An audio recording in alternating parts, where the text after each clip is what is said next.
Who's coming with me? It's a short shot, the source now. Taking over the game, put it on padlock.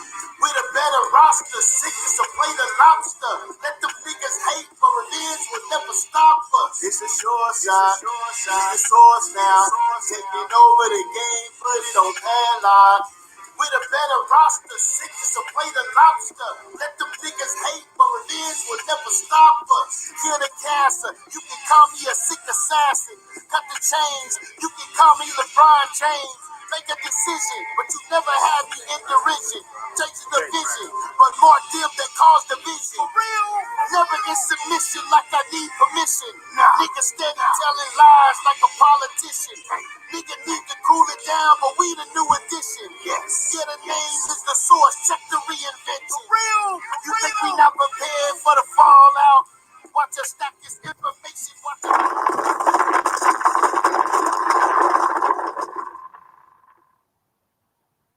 Yo, we back.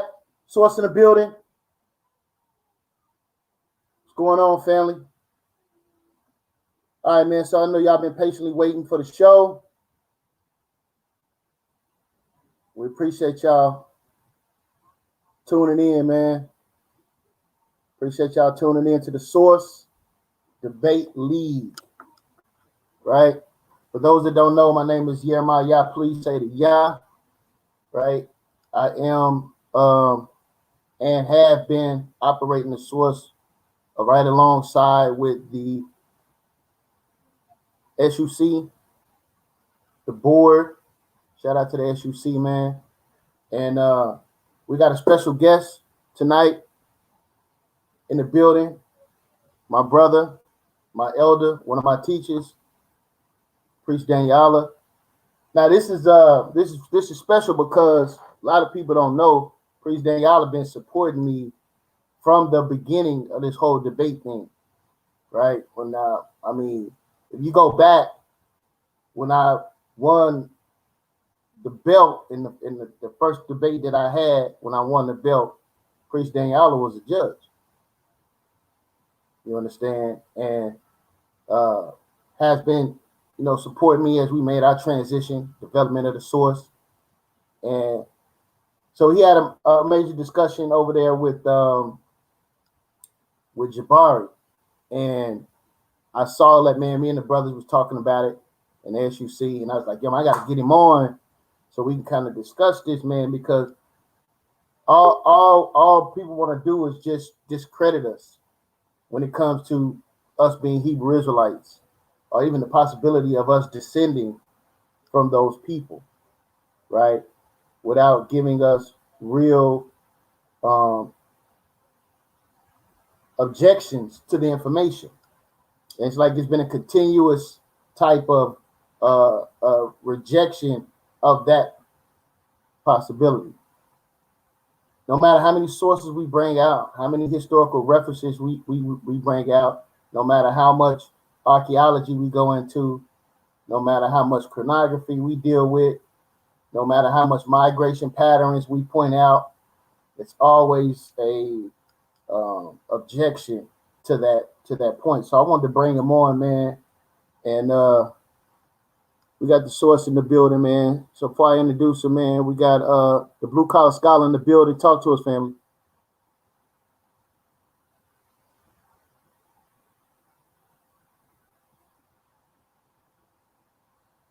You on mute, D-Red.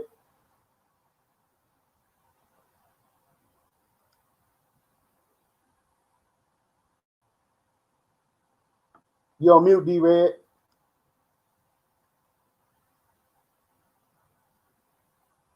All right, man. We got the middleweight champion in the building. King Seth, talk to us, family. So y'all, man, Shalom, Hotel, Peace, Islam, everybody out there, man. Y'all know, hey, the Roy Jones of the Source, you know what I'm saying? Middleweight champ. Hey, I'm just saying, man, I ain't seen, ain't nobody want to come up against me, man. Like, what's up? Like, hey, but I'm finna We listen got in something on brewing this. though, King Seth. You just Man, hold hey, your brother. We got something brewing. boys around here discrediting our history like like it's not written, like it never happened. Now, man, I gotta address that. I gotta address that for all of Africa. I gotta address that for all the Israelites. I gotta address that just for black folk, period, in America. You got me twisted, Chief Holiday, James Holiday, who the dude with the two guns, that played poker in the old West Holiday, whichever holiday, Christmas, Thanksgiving, October, nigga, whatever you want to call yourself, I don't care. You denying this here history, man. Say, I'm gonna come after you, man. King Self, man. For real. I'm trying to see you, Chief, I guess. You know what I'm Right. saying? But hey, I'm on to hear a good discussion today, a good debate or whatever. You know, this the source, SUC, man. That's right, You know what Al. I'm saying? Peace. That's right. Blue collar scholar back in the building, man. Talk to us, family. Shit, what it do, baby? Oh man, Kool-Aid. Shit, ready to get this interview on with the homie Danyaahla, man. Me and him been uh, conversating for years. So we go way back chopping this stuff up, man. So just ready to get this in because I want to put him on the hot seat about why he pounced on that dude, man, when he had him. I think he had him and right in the headlock, man. I think he kind of let him out, should let him crawl to the ropes, man, so the ref can get him off of him. So I'm just ready to have this conversation. That's right, man. That's right, man. We got the founder of the source in the building. Tanks on the ground. General Yashar, man. What's going on, brother? Hey, shalom, family. Sound kind of funny right now. Got a little stuffy nose, little head cold going on, but I'm here. I'm here to support my family. Get some understanding from a whole nother side of I guess you could say, the globe. Dealing with Jabari and his thought process and his understanding. So we're gonna break this thing down and hopefully, the family that's listening in, paying attention, can get edified through our elder priest Danyaahla. That's right, Shalom. man. And last but not least, man, special guest, Priest Danyaahla. Welcome to the source, man. Yo, peace and blessings, and Thawada for having me. Shout out to Brother King Seth. Shout out to General Yashar. Shout out to D-Red, the blue collar scholar. That name is well earned. I don't wake up hardly any morning without that brother, man, dropping some PDFs, some sources, some primaries in my inbox every day, man. That brother's definitely a researcher. So shout out to him. Shout out to you, Jeremiah, as well. You already said it best, man. You my little brother, man, upcoming elder. I love you to death. I love what you're doing. So peace and blessings, man. So D-Red said he's going to put me on the hot seat for letting Jabari off the hook. So I'm in trouble. Sheesh. Okay. Yeah. So, man, listen. I want to talk to us, man, about how this whole thing got set up. I know you said he's been wanting to have a sit down with you for a while. How did this whole thing get kind of set up, man? Because I don't know, man. I'm kind of confused on you and the brother you and the brother's relationship, man. Sarnetta, man. I'm real confused. Well, I understand it, but talk to us about how that came about, and you finally making the decision to sit down, because I think it's been a while since you've been over there. Yeah. So Sarnetta's relationship goes back before me to Brother Bunloya. Bunloya and myself founded my camp, which is Lions of Israel. So Sarnetta's relationship goes back to Bunloya before me, right? But Bunloya, as we know, passed away. And so the whole thing with the Cameron trial debate, originally Captain Tazariak was in the spot that I was in. He was supposed to be a part of that team. But at the last minute, whatever reason, ISUPK decided they did not want to be a part of the debate. So General Hashar, Nasi Yashuvel, Zion Lex, et cetera, they decided to add me to the mix, which, of course, I never got a chance to speak at the debate due to time constraints for the building, whatever. But his spirit always took to me because, he had all these so-called super scholars and Shaka, this one, that one, bringing information, Reggie, whatever. But I would always bring information to debunk whatever it is they were saying, right? So Sarnetta's spirit took to me, and we just forged a relationship from Cameron trial on up. So what happened was Jabari wrote a book called 7 African Lies, which I told him was trash, right? No disrespect to the brother, I told him it was trash. And so Sarnetta brought the book and gave it to me, and I read the book, and I was like, this is trash.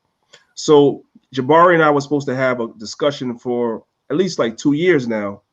But every time we turn around, a debate or a discussion is supposed to happen, there's always a more mega person he wants to talk to. He wants to talk to Garfield. He wants to talk to Shaka. He wants to talk to Zariak. He wants to talk to Zion Lex. He wants to talk to this one, that one, the third one. So I, live and let live. Like, go ahead. I don't give a damn. I'm not pressed. So all those discussions took place.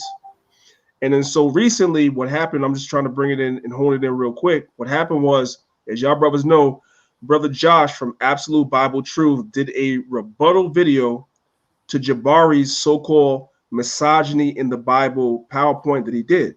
So Josh did a rebuttal video to that. Josh reached out to me and was like, can you put it on your channel? I was like, sure. So I put the video up on my channel and I sent it to Sarnetta. They called me immediately. They called me immediately and was like, yo, what is this? I said, yo, this Brother Josh, whatever. They said, reach out to Josh and tell Josh that we want to talk to him. So I reached out to Josh, and Josh is like, I'm not talking to them guys. I don't give a damn about them guys. He said, all I'm going to do is I'm going to keep making videos, which he has more coming, and I'm going to debunk everything they ever said to an Israelite. I'm just going to debunk all this shit, but I don't want to talk to them. So I called Sarnetta and Jabari back, like, listen, he don't want to talk to you. Well, they was like, well, since he don't want to talk to you, we need to talk to you because you put it on your channel, and we've been trying to talk to you for years. So I'm like, no doubt. And so that's what. Hold on, before we get there. Now, is Josh the brother that's behind the docu series? Yeah, he had a video that he did about a year or two ago on the Amin-Ra Squad, which is also fire. He destroyed them on the whole evolution thing. He destroyed them. I didn't put that up on Maccabees, but when Josh did this particular video, he made sure to reach out to me and ask me could I put it on the channel because he know Jabari's a subscriber to Maccabees TV, so he wanted Jabari to see it. So he asked me could I put it up. I'm like, of course. I watched the video first. I'm like, this is fire. I put it out. I sent it to Sarnetta. Man, listen, them dudes called me within an hour. Both of them on the phone. Both of them on the phone. Like, yo, what is that? Reach out to the brother. Tell him that we want to talk to him. I reached out to Josh. He said, I don't want to talk to them. He said, you could talk to them. I don't want to talk to them. So I reached out back to Sarnetta and Jabari. I was like, he doesn't want to talk to y'all. So they was like, well, you put it on your channel. You got to talk to us. So I said, no problem. And so that's why y'all saw what y'all saw. That was a conversation that was supposed to happen for years. And we didn't even really, we didn't even really get into Jabari's book. And I don't know, like, I don't know if y'all could tell, like some people could tell, but I was really just kind of letting Jabari hang himself. Like I know D-Ray gonna get me in a minute. I could have went way harder, but I wanted him to talk. And if you sitting on his couch looking in his eyes the way I was, he knew that I knew exactly where he was coming from and I had an answer for everything he said. And he knew it. I could look in his eyes and tell he didn't expect that. So go ahead. Now, the first, for those that haven't seen the video, man, y'all, is it on Mac yet? No, I didn't put it on Mac, but it's on Black News 102. Black News 102, which is Sarnetta's channel. I'm going to respect him and allow him to put it out for like a week or two before I put it on my channel. So it's on Black News 102. Okay, cool. So for those that haven't had a chance to watch it, what is the first thing that he tried to touch on within this discussion? Well, the first thing he tried to touch on is which is better for Black people, which is a conversation I know you guys have had on this channel and many other channels have had. Is it to be an Israelite or is it Kemetic spirituality? Excuse me, which one is better for our people? So that was pretty much a stalemate. He gave all the reasons why he felt Kemetic spirituality was better for our people, and I gave the reasons for the Bible. So that's the way the conversation started out, which is only right. Everybody always, that's the go-to question everybody always asks. So yeah, that was the first thing. All right, so and I want to know what Kemetic spirituality is too, because that's not in no Kemetic text at all. Yeah, I was just about to ask. That's a made up mumbo jumbo. Kemetic spirituality. What is that, man? Like, I mean, it's a made up mumbo jumbo by mostly people that can't even read Kemetic text. They can't even read the Meta at all. They're reading from the English translations and coming up with some mumbo jumbo, you know what I'm saying, and calling it Kemetic spirituality. And even the bloodline people who are more related through bloodline, through DNA, let's talk about that for a second, just 1 second. The people that are more related through DNA to the ancient Cometians than the people over here in America today, even they don't practice Kemetic spirituality. Yeah, so it's kind of because I've been seeing Zion Lex, man, stepping it up. Shout out to Zion Lex, man, and the Metanetta. Can Jabari read that? His wife his wife is fluent in the Medu Neter, so he says he is. He's never demonstrated it, but he says he is. And speaking of Zion Lex, just so y'all know, in case y'all don't know, and it did not come up inside of this conversation, I'm not. I'm a novice, but I do know some Medu Neter. As quiet Uh-oh. as kept, I do know some Medu Neter. I sat in some Medu Neter courses. I did, and I know more than the dudes that claim it. I don't Mm, know. I'm not saying I would don't put me on the spot like to try to teach nobody, but I know more than the people that claim it, and I don't claim it. okay. Okay. Yeah, man. So Hey, if King you Sam, if that's you, I didn't say I don't say I know more than you, but I know more than niggas that claim it. Not you, but I know more than niggas that claim it. Like I know what the determinant is. I see you, bro. I see you had to unmute yourself for that. I ain't talking about you. This ain't personal. But you right. have to be real. Just like you have a lot of Hebrews that don't speak Hebrew, right? Let's be real. You have a What lot of I'm Hebrews that don't speak Hebrew, right? So that doesn't make them any less Hebrews than the ones that do speak Hebrew, right? So I'm saying you have a lot of dudes that claim Kemet that don't know nothing about the language. That's not a shot at you or nobody else, but let's be real. I'm being real about my side on the Hebrew side. You got to be real about your side, bro. what I'm gonna do. I'm gonna keep it 100 with you. Hold on, real quick. Give me 1 second. No, I'm gonna keep it 100 with you, man. And you're right. You're right. People take things and they make up what they want. You see what I'm saying? Most people will deny that a people called Hebrews existed. I never, as y'all know, I never denied the fact that these people existed. I believe they was a real people, but all the chosen by God and that the miracle thing. Now the migration patterns, yeah, y'all African, yeah, had your own, yeah, cool. But all this magic and walking on water and beaming up the sky, no, I don't believe that part. But like you said, people will take things and make it their own. Now me, I believe I walk my eye. I know I'm from West Africa.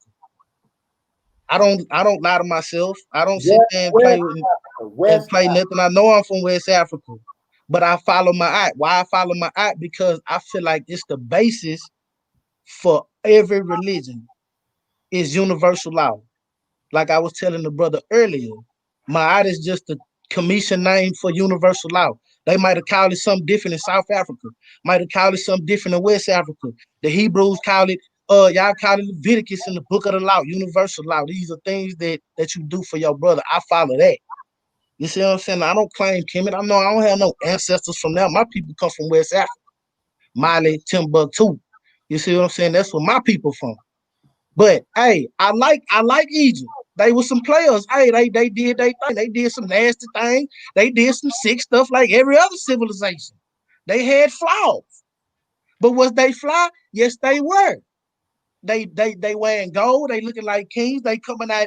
You know what I'm saying? Hey, play with. They got all these girls. They looking good. Feeding grapes on the boat. You know what I'm saying? Getting fanned by a big banana. That's fly. I like the. Hey, I got I bought a shirt from Jeremiah with fringes on it. I'm not no Hebrew, but I look flyer than you in fringes. That's just how I feel. I'm a rock the culture. You know what I'm saying? It's black culture. I feel like Hebrewism, or however you want to call it, y'all can put your religion in it or whatever. But I feel like it's black culture. You see what I'm saying? I'm not finna sit here and lie to you and say, oh, these people knew this was a way of life and they didn't worship this. They didn't worship these as deities. We'll be telling a bold faced lie. We know these people. Look what they did in their funeral practice. Those are man. We know these people worship them, but what did they do? Can we understand it deeper as the years go by due to information? Yes, we can. So we know what they was doing. Okay, well, this is something they attributed to a act of nature. All right. So they worshiped it because they didn't understand nature. But we don't because we understand nature. You see what I'm saying? So I ain't gonna take over y'all show with Let that. me I'm gonna let let, me I'm let gonna me let y'all ask do you it. something. That I was want to good. ask you something, King Seth. I want to ask you something, and this goes to you too, Priest Danyaahla. Hey.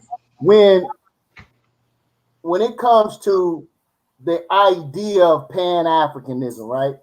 we know going back into antiquity, there was wars amongst these so-called African tribes, right? Yeah. So how do you? What is the difference between being a war captive, because they had war captives, right? Yeah. Egypt would war against Ethiopia, right? Ethiopia would war against Libya, and they would take war captives. If you are a war captive and you start to practice the ways of the people that have captured you, isn't that isn't that a huge flaw when it comes to your own cultural development? Because now you're taking practices, teaching them to your children that were not from your ancestors. How do you Who feel you, about that, who you want to answer first? How do you feel about practicing? You basically practicing another people's culture, man. That's not your own. No, I don't feel like that necessarily, because I feel like universal law is everybody's code. Then again, that's just the basis of just being a brother. Just when I see you, hey, bro, you come to my house, knock on my door. Hey, King Self, man, I'm hungry. Okay, bro, come in, man. I just finished making a big pot of spaghetti. Hey, I know you might not eat pork, but it got some sausage in there, man. You got to pick it out or whatever. You see what I'm saying? But if you hungry, bro, I'm gonna offer you some food. That's just and you can be the most Christian is Christian. You can be the most Hebrew is it. You can be the most Muslim is Muslim. Come with a bow tie and a bean pie. Hey, brother, you hungry? This is just universal law to me. I'm not saying this is what other people follow, but you're right. I don't feel like I'm practicing a culture that's not of mine. I feel like I'm practicing something that's universal between brothers. Now, other people, of course, Christians, that's not our culture. That's not us. You see what I'm saying? Now, one thing I do, I respect Hebrew Israelites for y'all dedication. I respect y'all for y'all diligence in what y'all do. Y'all actually follow the book. Even though I might not believe it, hey, I gotta respect you for walking the walk and talking the talk. I mean, I got to. You see what I'm Right. saying? Y'all better than me than Christians who are practicing a Roman pantheon of different gods and don't know what they got going, just in misinterpreting the book and reading it how they want to. My mother is what, 60 some years old. And she heard a debate with me and told me I know more than her. And I'm 37 about the book. Never read the book from Genesis to Revelation. These are the people that took us to church. You see what I'm saying? These are the people that taught us things. So it's up to us as individuals. Yeah. And I understand that, man. So, Priest Danyaahla, I want to ask you the same question, man. And why is it that they're not holding to their own ancestry and just trying to take? It's like they're taking a smorgasbord of culture and piling it all together to create something new. Right. What I want to say about that is the brother King Seth is right. There are certain laws that are universal, right?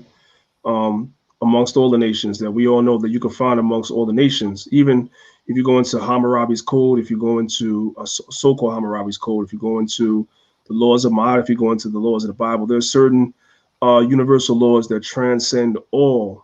But when it comes to Hebrew culture, our laws are a little bit more specific than some of the other nations, as far as I've read, especially with something as simple as what he mentioned as far as the dietary law is concerned, right?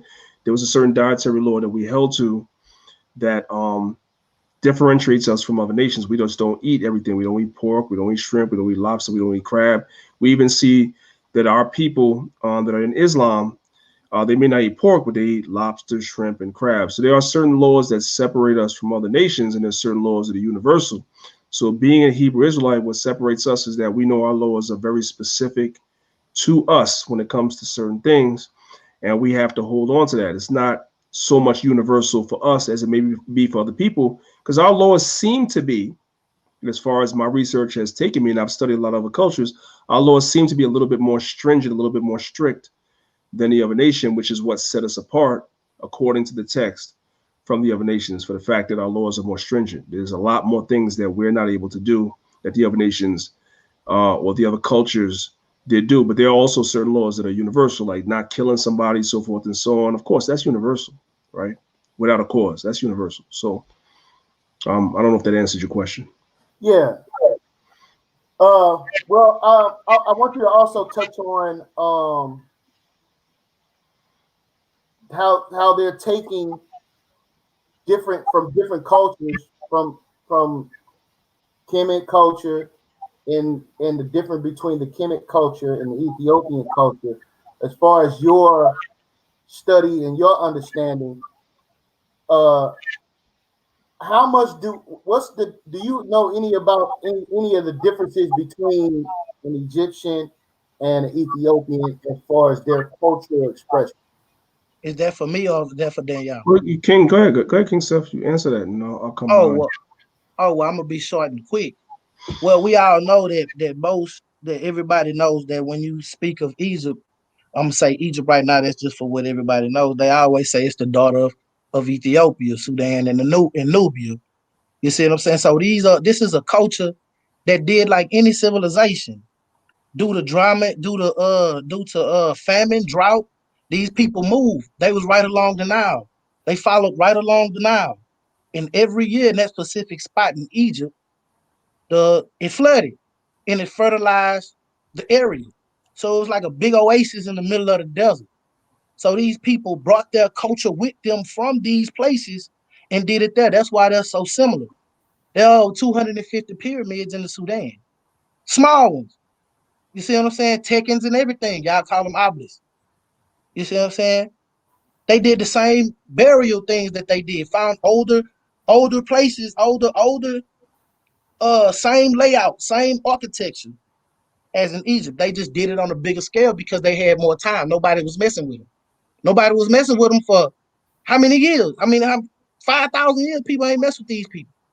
You see what I'm saying? No wars or nothing like that. Maybe between feuds in between themselves, but it's a similar culture. That's why the people are like that. That river, it flows north. It don't flow south.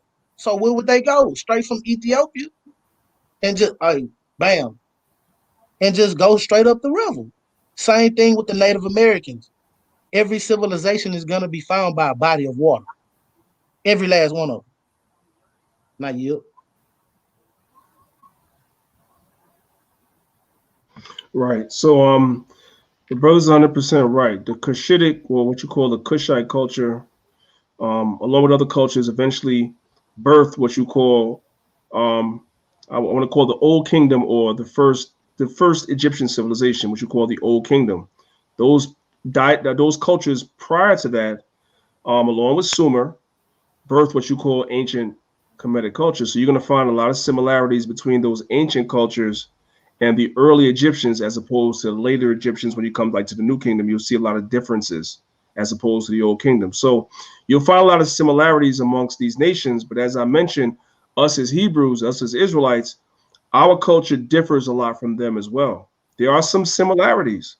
When you go into the laws of our laws, especially Exodus and Leviticus and the book of Numbers, specifically those three books, you'll find a lot of differences between us and them. That's why when you read the book of Deuteronomy, when the Most High brought us out of Egypt, he told us that we should not do after the doings of the Egypt, nor should we do after the doings of the people that were in the land of Canaan that we was going to go to, because our culture that was given to us was different than both. You will find similarities or what they call parallels, right? And I want to say something real quick. I don't want to really be too long-winded in any of my answers, right? There is a difference between parallels and plagiarism. And one of the things I see in the conscious community, and hopefully brothers on this panel are way more educated than what I see on the other channels that call themselves the conscious community. There are differences between parallels and plagiarism, right? Parallels and us actually stealing our culture from other nations, right? So you will see parallels. You will see certain things that are universal across all the cultures, whether it be Kush, whether it be Nubia, whether it be ancient Kemet, whether it be Sumer, whether it be Israel. There's certain parallels that go across the board. But then there's certain things that make us as Israelites unique from these other nations in our laws. And there's one of the things that we've been talking about, the dietary law is one of those things. It's not the only thing, but it's definitely one of those things that's very readily able to be shown as something that differentiates us from these other nations that surround us. Yeah, man. I mean, Well, one thing about what King Seth said is that Kemet comes out of Ethiopia or the Kushites, the ancient Kushites, which actually follows the biblical narrative, right? That's So, right. I mean, these things are lining up. And I was wondering, when Can it I comes, say yeah, go ahead. something, Uriah, if you don't mind? That follows the biblical narrative, because what was the first kingdom that rose up after the Tower of Babel? It was Nimrod. See, there y'all go. See, there y'all go. Okay, but There y'all go. see, but you know I'm what? gonna let you. I'm gonna let you rock. Wait, King Priest. Steph, I'm gonna let you go. I'm gonna let you go, King. I'm not trying to push the biblical narrative off on you, whether you believe it or not, but it does agree with what you said and Jeremiah said. It does. Right. I'll leave it there. I'll let you go. Go ahead, bro.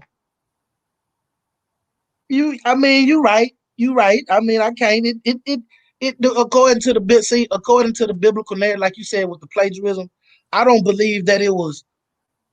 According to the narrative, it wasn't a plagiarism. I believe that what Moses did was, according to the narrative, what he did was he grew up in Egypt 80 years. I'm not gonna say he stole it. What I'm gonna say he did was he found a way to try to improve it, because he took something there, he took something there, and you know what I'm saying. So it was is for that's just from my logical mind frame and not from a believer's mind frame.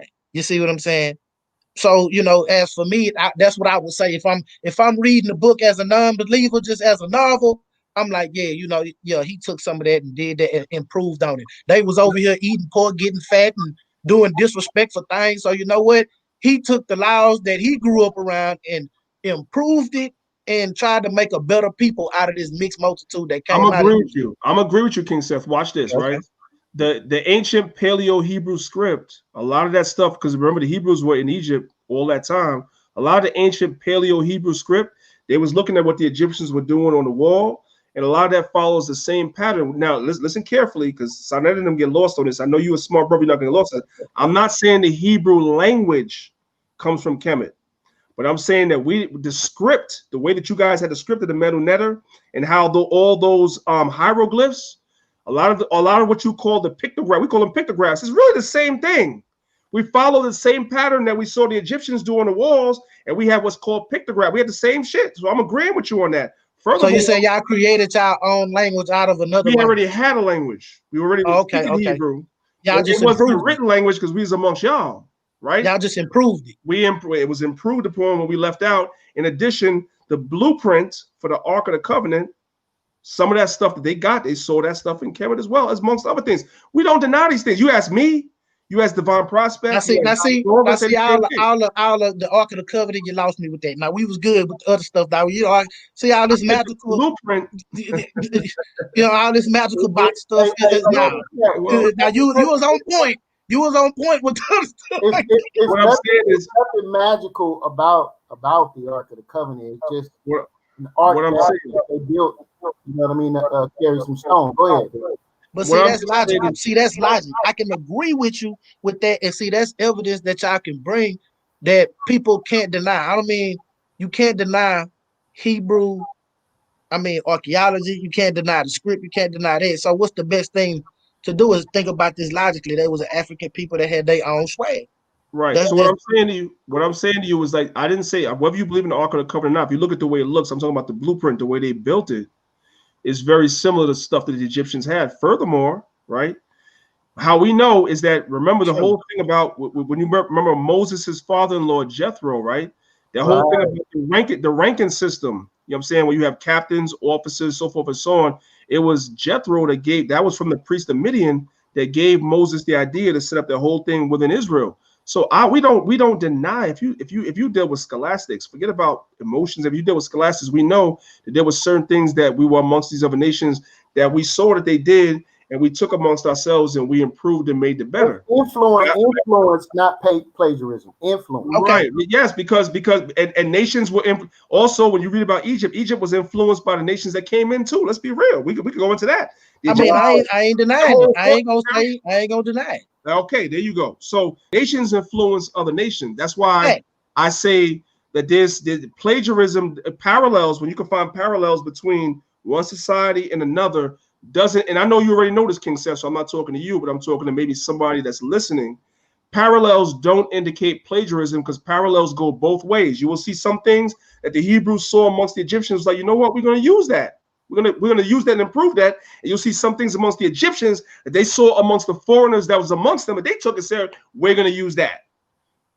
So there's no problem there. But you see that in the Egyptians' use of mummification. Some of the oldest mummification you'll find it in Libya among the Meshwesh. You see what I'm saying? And it wasn't, you don't find it. So yeah, I mean, Hey, everybody borrows stuff from other people. You know what I mean? hey, That's what Jeremiah, I'm acculturation gonna is say this. about. I'm gonna say this, and I'm gonna let this go. Hey, Danyaahla, this what me and Yashar, we came to agreement on. I told him, I say, man, look, you know, I don't like my brother saying that they don't like Hamites, and I don't like the Hamites saying they don't like the black people. So I say, look, man, what if I tell you I get down with the Pharaoh that was rocking with Joseph, and I don't like the Pharaoh that came after Joseph after he died. How about that? So you know what I'm saying? I think he was a mark in the dark, riding the skylark in the park.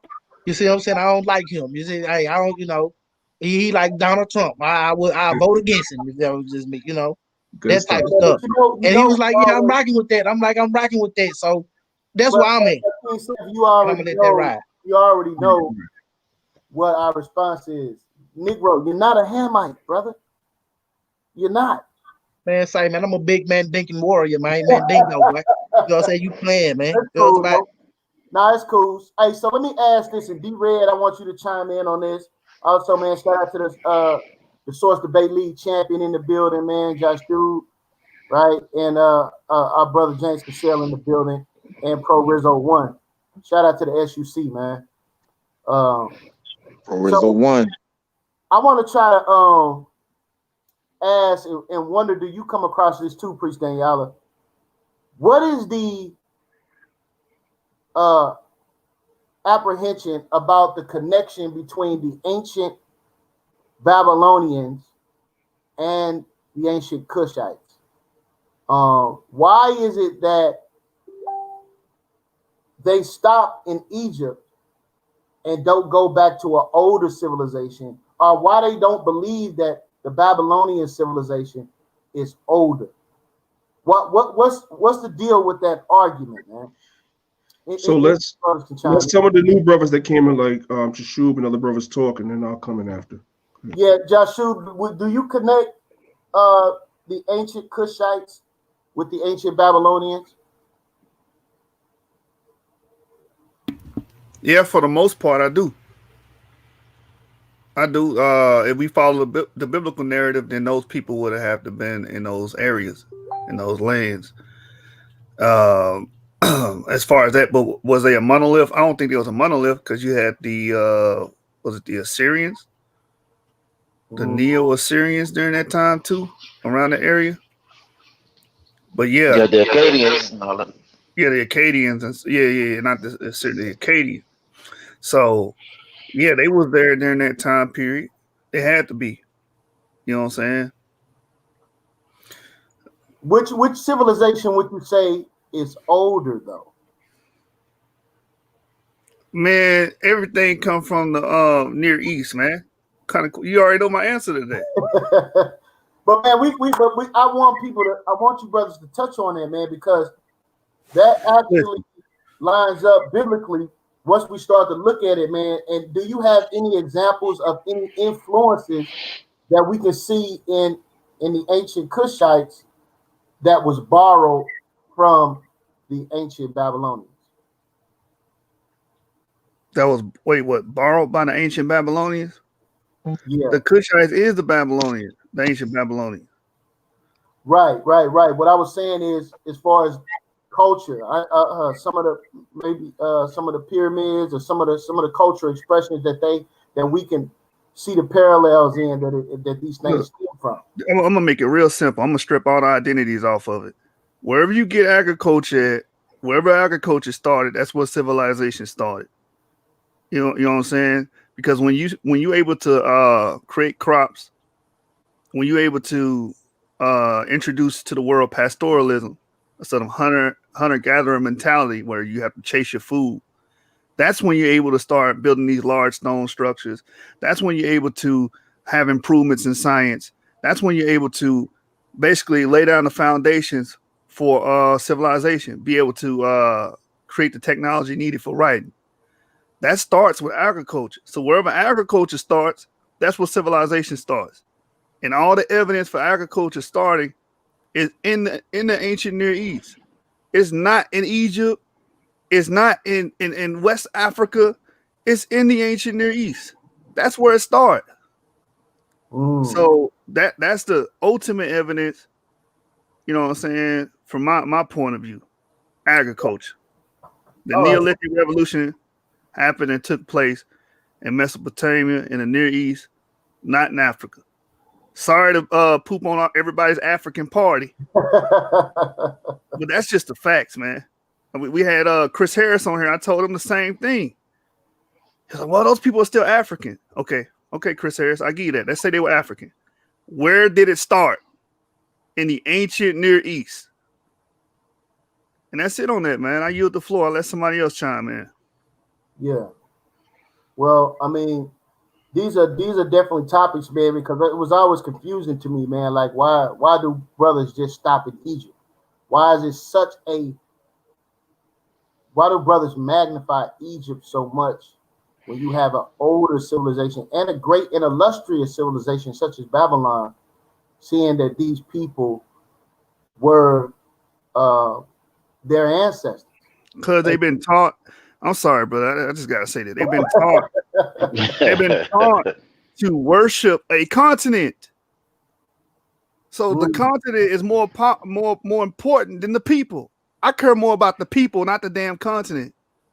And then I think a lot, and I think to chime in on that.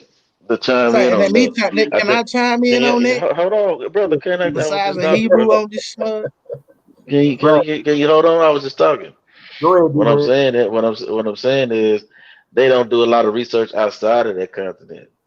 So what happens is they don't know nothing about the Harappan script. They don't know nothing about the Harappan civilization. They don't know about other civilizations that were parallel, that were doing great things on their own. You see what I'm saying?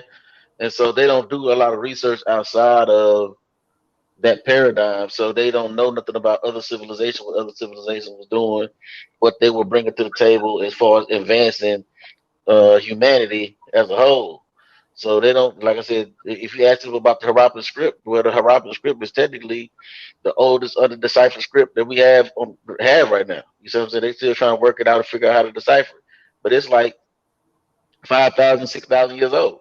Where was that found at?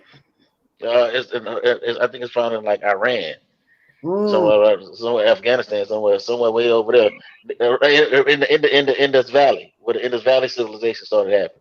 Okay. So you got to look at everything.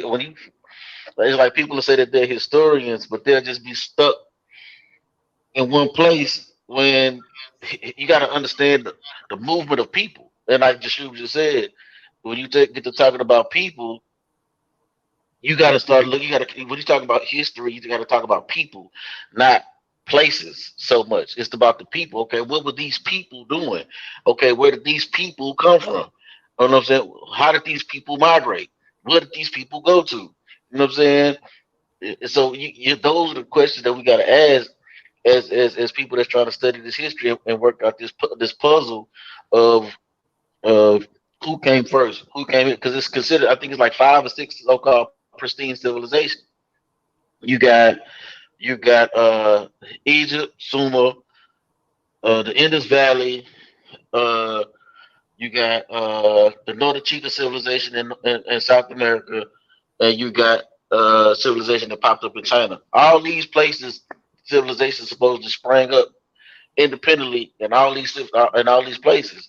How? So if we got these pristine civilizations, if you call yourself a historian, you got to study each of these civilizations and try to see what each of these civilizations brought to the table, not just be stuck in one spot. And that's what ends up happening. We get stuck in one spot because we're trying to prove the relevance of the school of thought that we want to subscribe to instead of just being a student of history and if what you're saying is correct, it'll either confirm what you believe, or you just got to change your damn paradigm. But people don't want to change, what I'm saying, because a lot of times people paradigms is rigid, and so anything that you study that makes you have to look at yourself, you know what I'm saying? People don't really want to do it. Yeah, man, because I know we touched on this earlier too. Early in the day, in the back chat, we were talking about the confusion with some of the appearance of the ancient Babylonians. We got some brothers that are teaching that the Babylonians are European in appearance.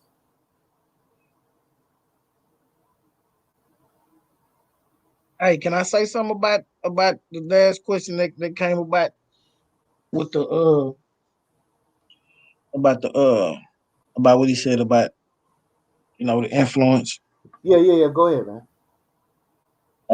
I think that D-Red is correct. A lot of people don't read, but mostly what I do and how I came to my understanding is due to a lot of comparative study, a lot of observation, a lot of the scientific method was applied to get to the conclusion that I came to and the reason why I am.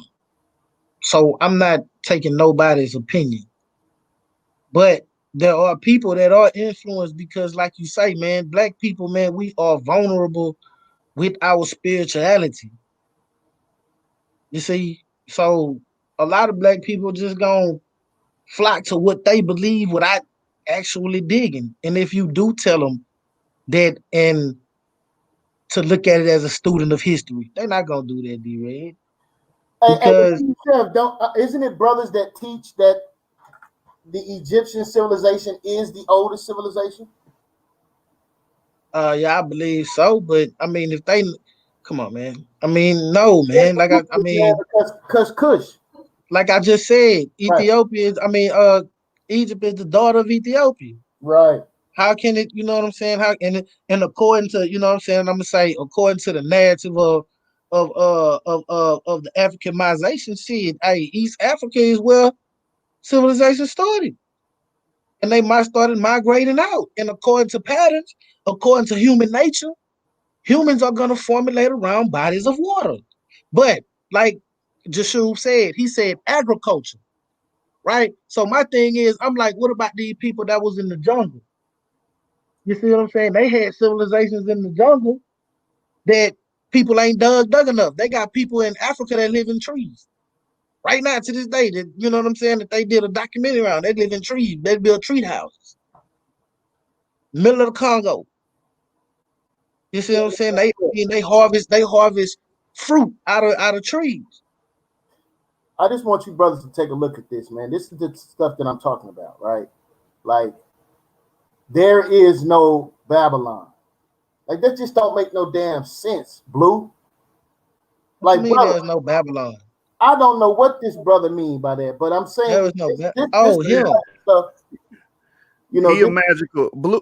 The boy Blue is a magical brother. He don't deal with history because everybody know Babylonia is an actual place that existed 4,000 years ago.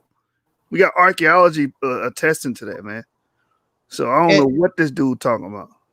And watch this, Jeremiah. Now you see, I bought a shirt from you with fringes.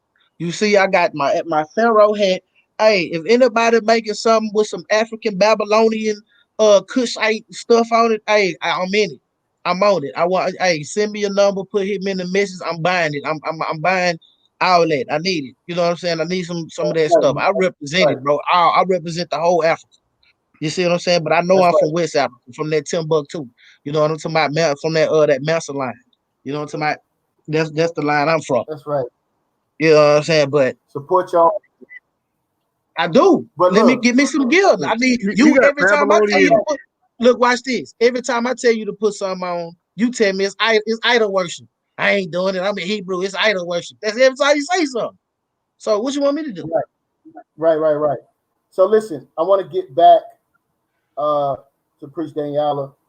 I want to touch on the next few points that stood out to you, Priest Danyaahla, in y'all discussion. That either rubbed you the wrong way, because they have a certain narrative that they're pushing over there, right? And so I want you to just kind of speak on what are the next few things that you felt was completely wrong with some of his stances in y'all discussion.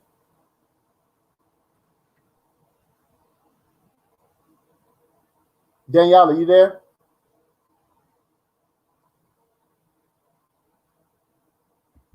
You Well, on mute, brother. Jabari is inherently wrong. I'm just gonna say that. I didn't get a chance to watch it this weekend. I've been working like a madman, but I just know like the stances Jabari have are so far left that I could just tell that it didn't go. You know what I'm saying? It was probably a lot of pseudoisms in his speech. You know what I'm saying? This is the same man that is looking at the pseudo book Jesus Wars as proof against the Bible and as proof against Jesus' existence. This is the same man that heralded the Maxims of Ptah Hotel, throwing it in our face. Oh, this is the oldest book, and we should go buy this book. And when I had a chance to talk to him, I read from the book. I said, wait a minute, you against patriarchy, right? You against men ruling over their women, but this book right here tells you to not give any power to your woman and rule over her. That's what that book says in the Maxims of Ptah Hotel. So just judging off this brother's track record, I can tell that he has some pseudoisms going on. You know what I'm saying? So I don't know. We probably lost our brother Danyaahla. Maybe he lost connection. But yeah, man, Jabari, he's a super pseudo. They pretty much needed to replace their old pseudo. See, they had an old pseudo over there. That was polite. That was their old pseudo. Now they got the new pseudo, Jabari. You know what I'm saying? So the brother Blue mentioned that there is no Babylon, if I'm not correct, right? Well, Yep. this is the thing, right? The fact that you're merely saying that there's no Babylon, which is confusion, proves that there is a Babylon. So look, let's just look at the word for example, right? If you look at the as they call it Semitic word, it stands for Babel, or as they will say, Bavel, right? But we know we don't have a V in our language, so we're not even gonna go there. But anyway, Babel, right? It would just be we would call it Babel because we would understand that it's a place of confusion. So that will be what we will call that particular area, that particular landmass, and even those particular people that we were interacting with and was dealing with. We didn't have to give them a meaningful name because they wasn't doing nothing meaningful. Blue, okay. So if you want us to get off into their actual title and who these people are according to their forefather, how about you jump on and you help us out? We don't know what we're talking about. That's No, right. this not the time for that. This is really it's supposed to be us on Danyaahla Yeah, and he beating not up here right now. Jabari. I'm You know just what I'm trying to saying? save some And time. us beating up Jabari. Yeah. I need the cliff. Hey, somebody got to give me the cliff notes of what was discussed and talked about. Basically, Jabari was just doing the whole Hey, the Bible's full of patriarchy, and the Bible hates women, and that whole spiel. You know what Wait I'm a saying? minute. That's Whoa, basically He's still doing that. He's still doing that. What he's still doing it. Ancient Egypt is androcentric. It's primarily ran by men. You have a few exceptions. Ancient Egypt is a patriarchy. The hell wrong with people, Yep. man? hey, Y'all remix history.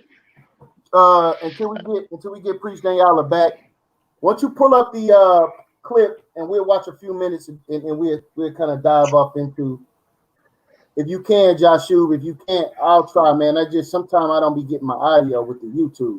You talking about his discussion with Jabari? Yeah, just a little bit of it. It was on Sonnet. Man, he better not strike us, man. You think he will? I don't know. We're gonna keep pausing it. We're gonna keep pausing it. Yeah. Let me do it. We got hit earlier. And then we gotta pull up the maximum of Tahoe tip so the people can see it. There's one thing for us to say it. We gotta Hey, can folks y'all gotta hear me? see it. Yeah, Uh, okay. I got the PDF on my other computer, so if you can find it real quick and send it to that group on Facebook, I'll open it up. All right, I I'm don't, on. ha- Let me see if I I can don't find have it on my laptop. Well, it was Sonetta TV or not? What is this? Studios, right? I'll send it to you. I'll send it directly to you. Yeah, here it is. I see it right here. Powerful discussion with Jabari and Danyaahla. Are the Hebrew Israelites in Africa? That one? Yeah. Is this the whole thing? This only 27 minutes. No, I'll send it to you. I'm gonna send it to you right now. Hey, can y'all hear me? Yeah, Yeah, yeah. we Yeah. can it. hear Yeah, you. yeah.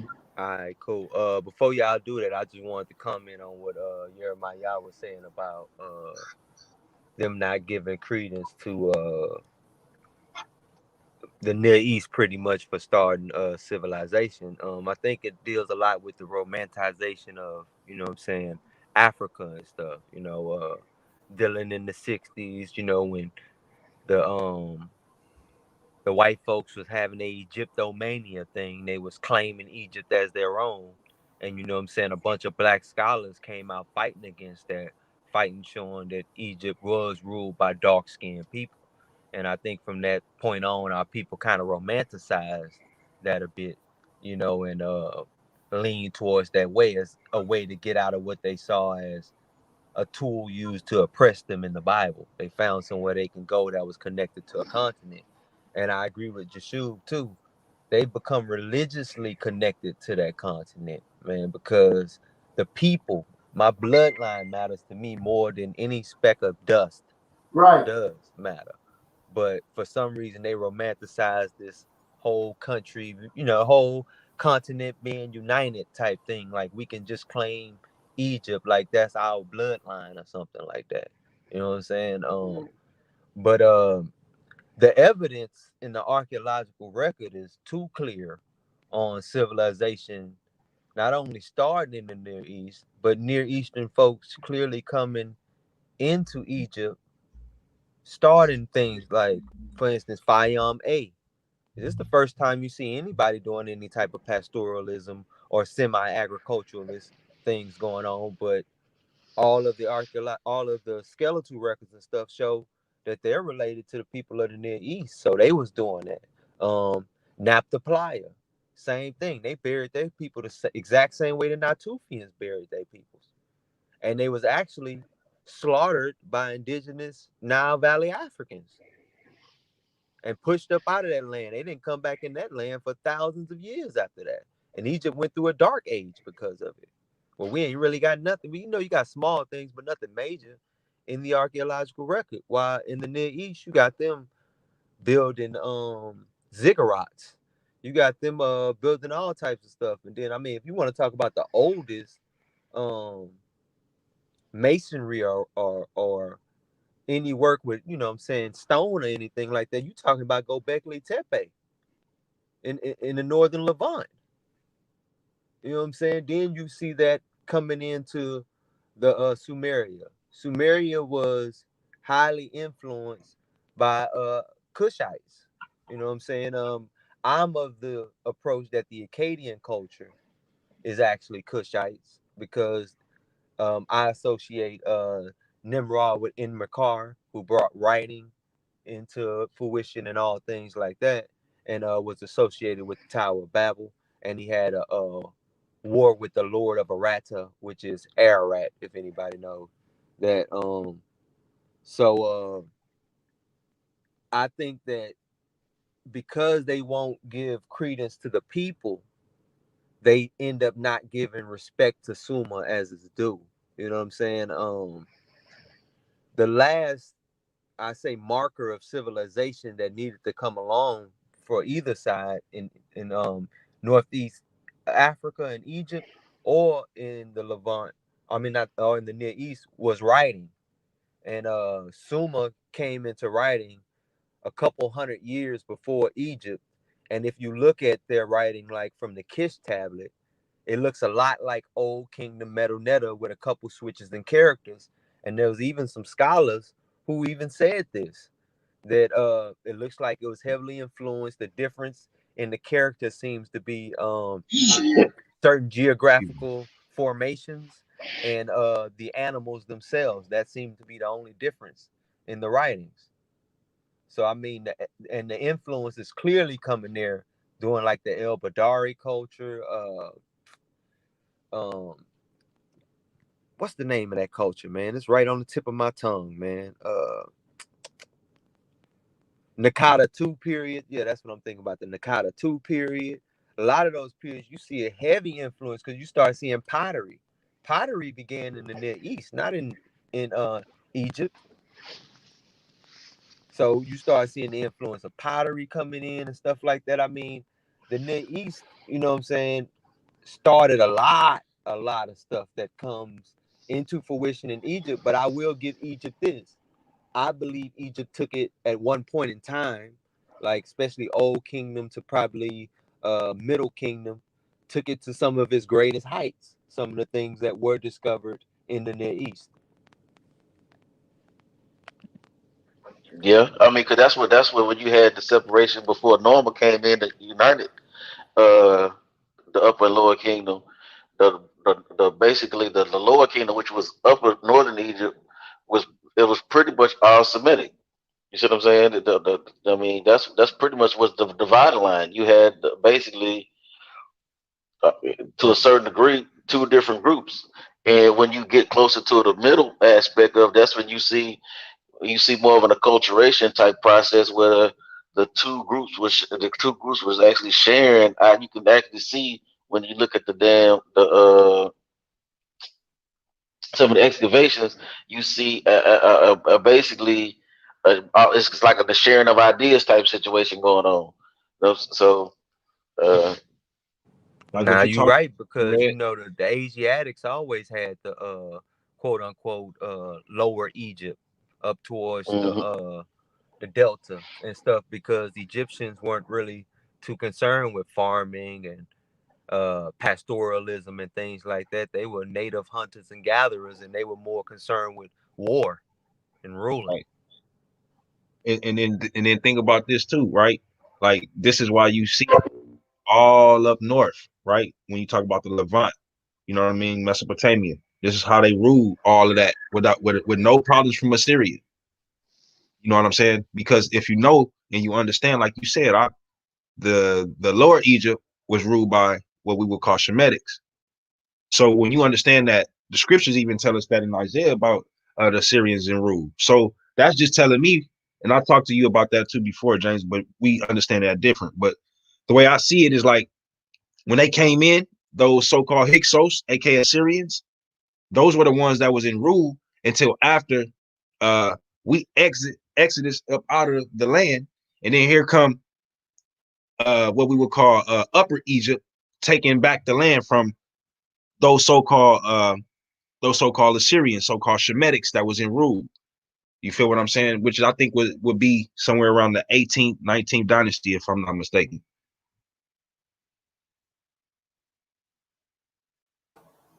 Right. It's just for me, man, it's a rejection of history. You know, it's like the brother said earlier, romanticizing Egypt, you know, falling in love with this particular continent, creating such theories as the out of Africa theory, meaning everything came out of Africa, right? And What's once we wrong with look, that? What's wrong with that? It's Oh false. man, That's what's it's, wrong with it. it's it's a lot wrong with that, especially when you understand the time period Why you that can't have a people push. love for your people? Listen, That's if you listen, And where we you can tell from? you. If you listen, if you listen, you can find out. First of all, you got to look at the time period, right? And when you look at the time period that it was convention, Darwin is on record as saying evolution would not work without an incremental species, right? I don't care what You dog said. listen. If you listen, bro, you got to understand what he said. What he said was falling in love with stuff like the out of Africa theory. What did it create? So then you got people when you read Dr. Bean's book, Black Men of the Nile and His Family, he tries to use Deknesh or Lucy as an ancestor, right? Lucy was, according to Charles Oxner, was a pure ape who was he was the head. He was the head. What you call it? What you call it? I can't think of. I can't Paleontologist. think. Yeah, he was the head paleontologist at the time. You see what I'm saying? Oxford University. He said he's a pure ape, but yet you had black people trying to tout this fine. Black people trying to tout this fine, not understanding that you become when you read Nietzsche's concept of the Superman, the white man is the pinnacle of evolutionary step. So when you make yourself the closest to ape, You're the lowest evolved. you're the lowest evolved. So using that concept, you're basically devaluing your own self without even understanding what you're doing. So that's the problem with the out of Africa theory, and that's the problem with what these guys promote. They promote inferiority and not even understanding it, because again, they don't read. I use this line all the time. The brother irritated Genie said, "Niggas don't know what slavery was. Niggas don't read, so niggas don't know what slavery was. Since they don't know what slavery was, how do they know when it's over?" These niggas don't read and study nothing. They're not studying Nietzsche and the concept of the Superman. They're not reading how these writings and all these things start paralleling, and these people that push this evolutionary concept on us were reading these other people's work. See, they act like these people, these things pop up in a vacuum. And I understand that these things take time to gain momentum. So by the time Huxley came and started pushing it and became what they call Darwin's bulldog, these people were already familiar with these other people's works and concepts. You know what I'm saying? So they all piggyback off one another. So you end up devaluing your own self by trying to promote something, thinking that you're making yourself seem great.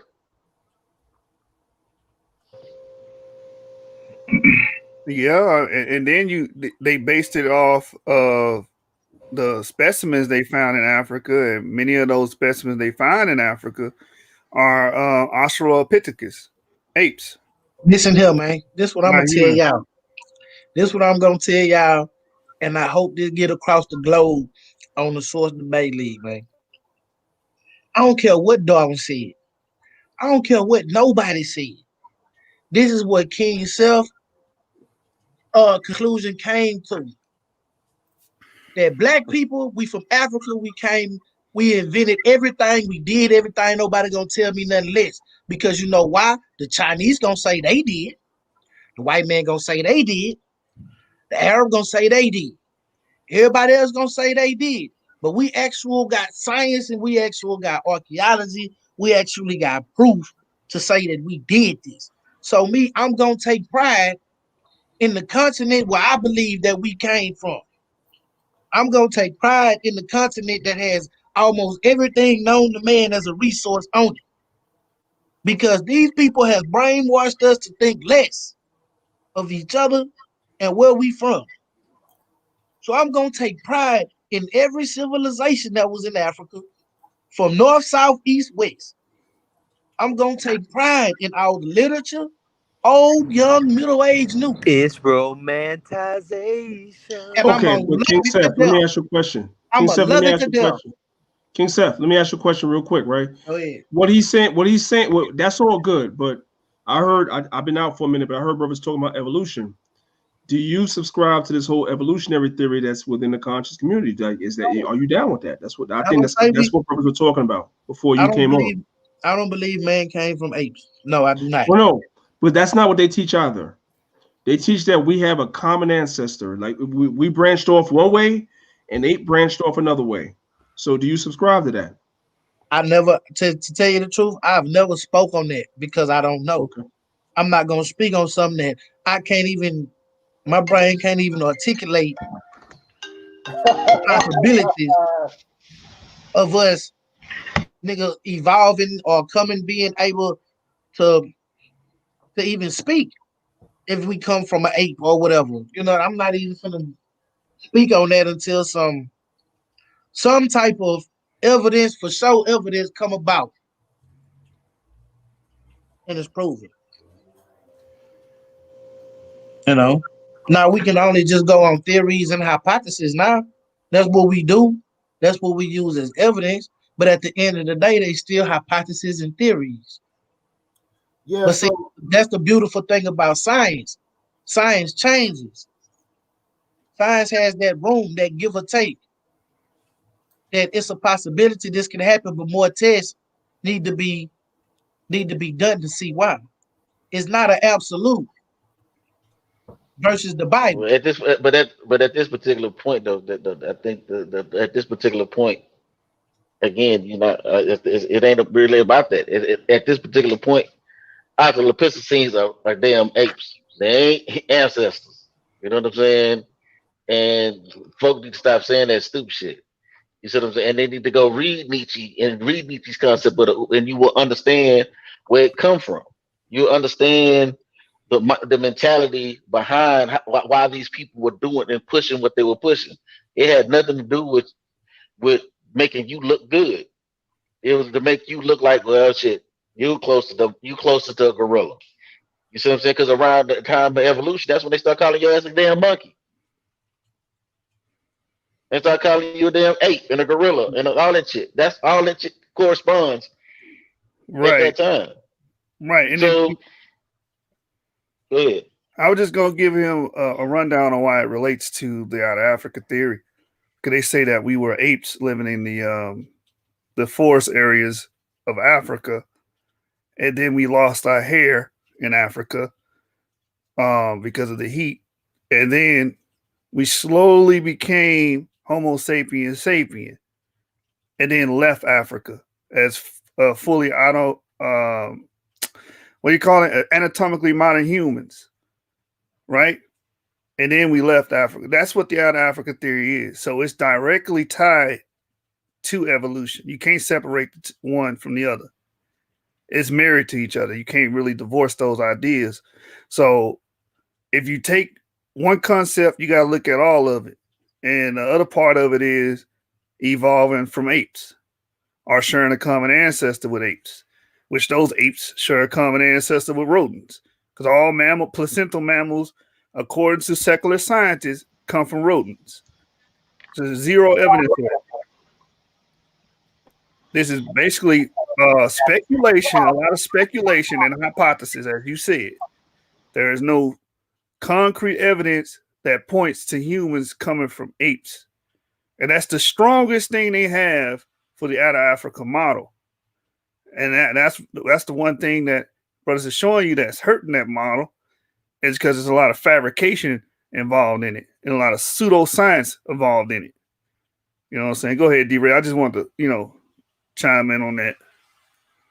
No, that's perfect. I be wanting people to understand that. Go read The Descent of Man, and don't let nobody tell you that he don't talk about humans in that book, because in the preface of the book, he tell you what the book is about.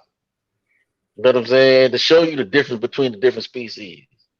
That's what the book was about. So go read the dang on book. You know what I'm saying? And he'll tell you in the book that it's a separation between the Australoid and all of those. He tell you that in the book.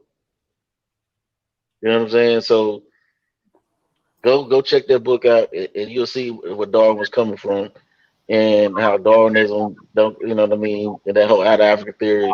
Go read Nietzsche and Nietzsche's concept of the Uberman, Uberman. That's where we get the concept of Superman from. Can y'all hear me? Yep. Yeah. Yeah.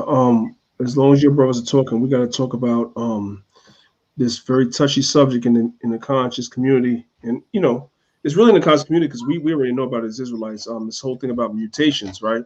So we know that in order for evolution to take place, there has to be something called point mutations, right?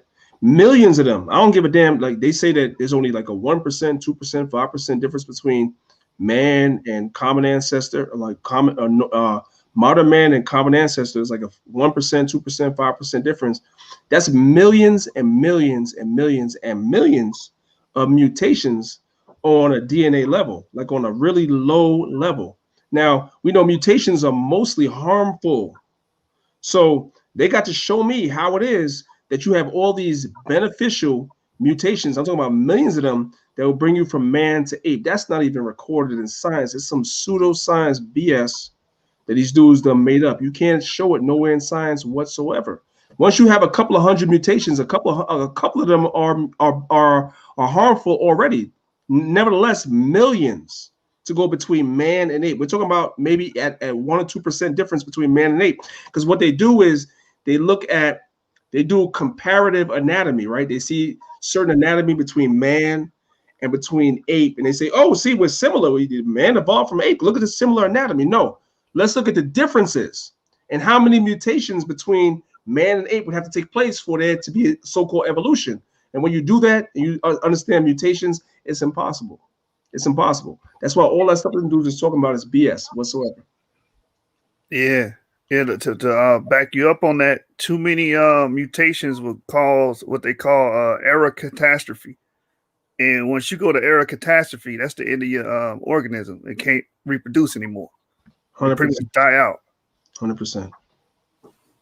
100%. All right, your mind. What's the next question, bro? Keep it going. Yeah, man. Can y'all hear me? Yeah. Yep. All right. So I was trying to transition earlier into a few other points of contention that was going on in that particular discussion about our existence in Africa and whether or not the people whether or not they have their own autonomy and authority to identify themselves. The brothers told you that they cannot. They're deceived by Catholicism. So I wanted to know what was your thoughts on that and our presence in West Africa. Well, let me start off real quick because I'm gonna be quick, right? This is the conversation that me and Jabari had, right?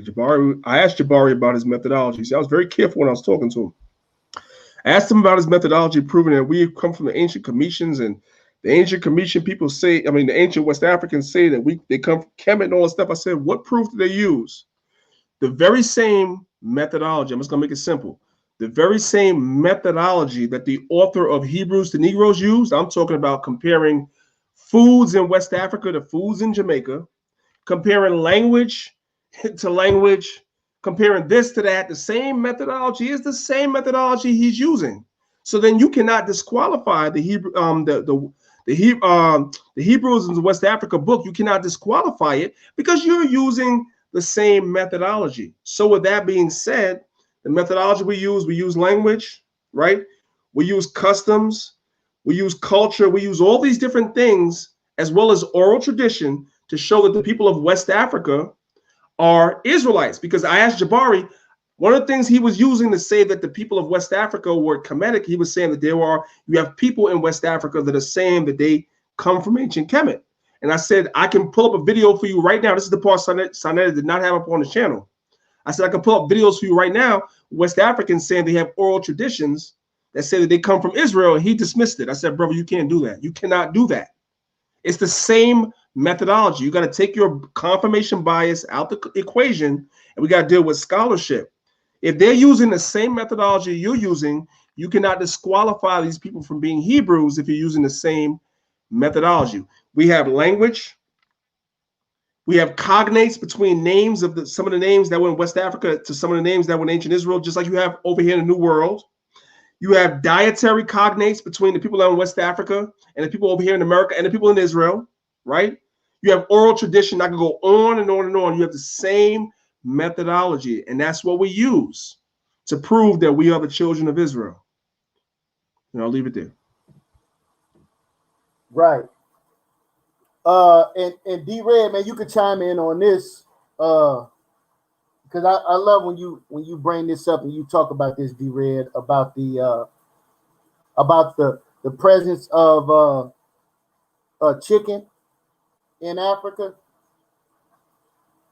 So this is something that can be tracked, and we are looking at certain particular practices that these people are practicing. What did he say, Priest Danyaahla? What was the reason that was given that these people are practicing this particular culture? He said that it's Catholicism, but Catholics don't have these Hebraic practices. So I'm trying to understand how in the hell is he making that equation? Because he don't know. I can tell you what. I can tell you that he don't know. Like, okay, let's talk about. I mean, we got other ones. So when people get to want to bring some stuff up, but because since we got the brother Danyaahla, who we gonna talk about it? You brought up the chicken, right? The chicken ain't indigenous to West Africa, right?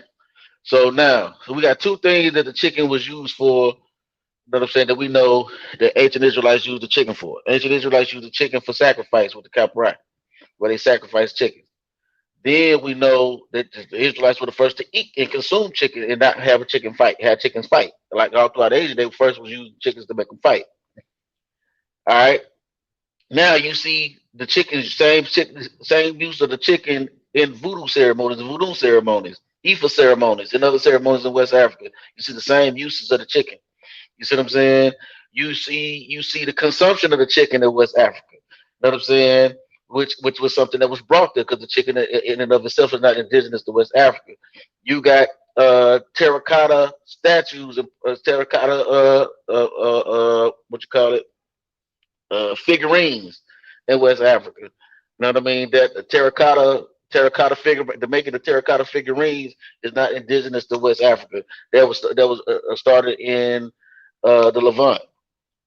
Uh, I mean, we got several things that we can see that uh, cowrie shells, use of cowrie shells. I mean, it's too many things that you can iron. I mean, when you look at the note culture didn't have a Bronze Age. You know what I'm saying? They went from the Stone Age to the Iron Age. No, you don't find it nowhere else on the planet without going through the steps. You know what I'm saying? To learn and understand the metallurgy. So I mean, it's people that say that they don't even know.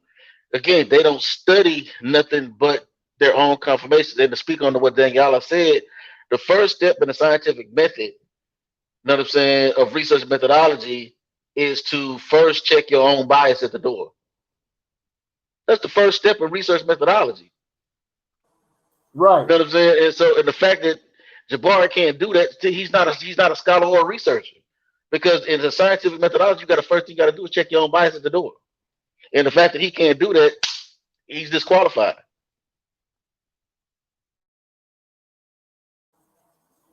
I think different. I think that's the difference between me and a lot of people.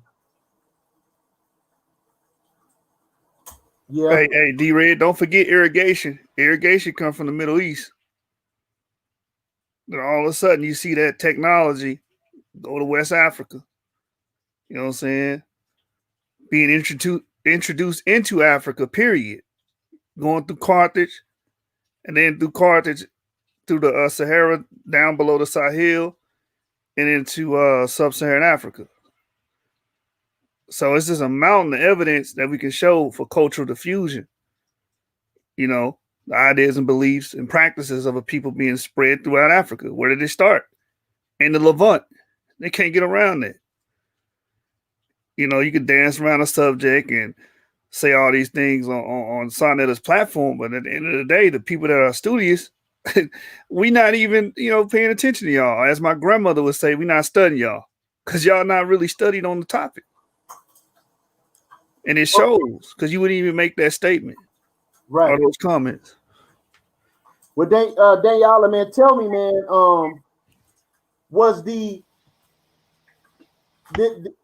correct me if I'm wrong, did he say the reason that we see these cultural practices in West Africa is because of Catholicism?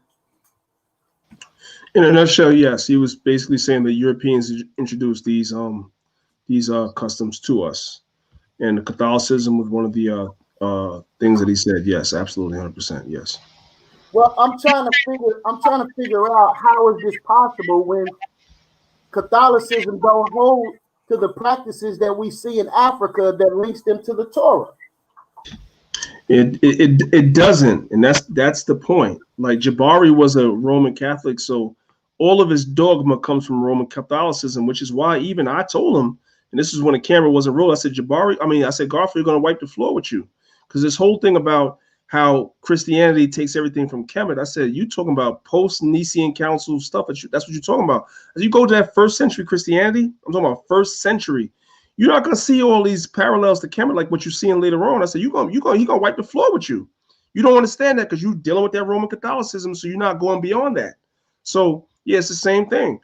Yeah, he was talking about Roman Catholicism, which has nothing to do with the subject matter whatsoever, 100%.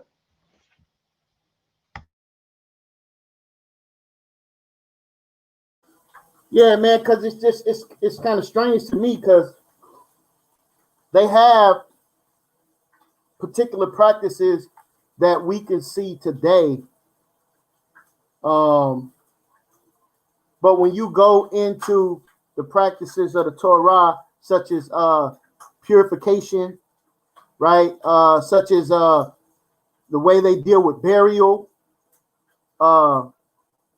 such as right. You're right. Just to back you up, right? I'm gonna give you a perfect example of how you know Roman Catholicism doesn't jive with Israelite culture, right? Right here in New York, when you go to St. John Basilica, which is the big cathedral here in Manhattan, right? Shit is right there on 50th Street, right there in Rockefeller Center, St. John Basilica. All the cardinals of the Roman Catholic Church that were set up as cardinals by the Pope over St. John's Basilica. These are the cardinals that were over the New York, New Jersey area. All their bodies are buried in the basement of St. John's Basilica. You can go downstairs and you'll see all the bodies and everything buried right downstairs. That's not our custom.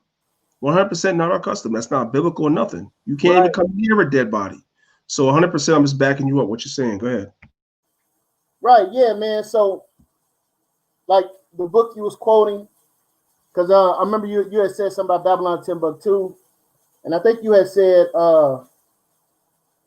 So real quick, Babylon and Timbuktu, right? Rudolph Windsor didn't put a lot of sources in there. Like he didn't put where he was getting his information from, although the information is accurate, right? Right. So you have to go to previous works like Jewish encyclopedias and other things to see a lot of what he was talking about how the Israelites had separate communities. Not all of us, because we know, as I told him, and I know Jabari don't know the Bible, he was winging it. You always had Israelites that mixed with the other nations. We're not talking about them. You also had other Israelites that never mixed with the nations that wasn't with it. So there's a difference. You only will know that by reading the text. So I don't deny that you will see Israelites that were mixing with the West Africans, of course. But you also had Israelites that kept themselves to themselves and kept the custom and the culture, which is what Rudolph Windsor was talking about.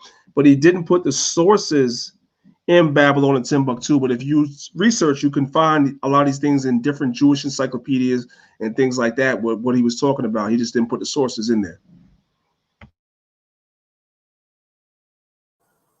right, and then they try. That's why they try to discredit Rudolph R. Windsor because of that point. You understand? But when you get other books like Hebrewism in Western Africa, and when you look at Luda Equiano's book, you're seeing Hebraic practices that is not being practiced at all by Catholicism. So how could these influences, which are not influences, be the reason for the influence? It's just it's really just a way to muddy the water when you're talking about clearly these practices are older than Catholicism itself. And we see it in West Africa, which is amazing. You understand? And how are these things linking up with some of these separation that you do see in Africa? As because you spoke on this, you took them back to ancient Babylon. You made reference to our people mixing and mingling to the degree where children were being born. These are things that Nehemiah had to deal with, right? and these practices being passed down to their children, right? And how it was important that the priest and the priesthood be reestablished to put that influence back upon these particular people, man. So these things can be carried on into the dispersal of the children of Israel. Because you had made mention of also the Greeks and Hebrew Israelites that went there in captivity, and those that just simply moved there and adopted those cultures. Can I say something real quick, Jeremiah? Because Yeah. I know everybody on this panel ain't an Israelite, but brothers have to come up with better arguments than they come up with. Like I was watching Garfield today, and he was talking about, you can find certain words that go back to the Persian in some of the oldest manuscripts of the Bible. So that prove what the fuck does that prove? What does it prove? Just like in the New Testament, right? We know the manuscripts come from a Textus Receptus, and we also know they come from Codex Sinaiticus, Codex Vaticanus. We know the New Testaments of the Bible today come from those manuscripts, the Textus Receptus, the Codex Vaticanus, Codex Sinaiticus. So you'll see Greek words in there. But we also know you had Israelites, Jews that were Hellenized by the Ptolemies, right? You also had the Seleucids all the way down to the Antiochians that were Hellenizing our people. So you had our people, some of them that after certain generations couldn't even speak Hebrew, they were speaking Greek, but they were still our people.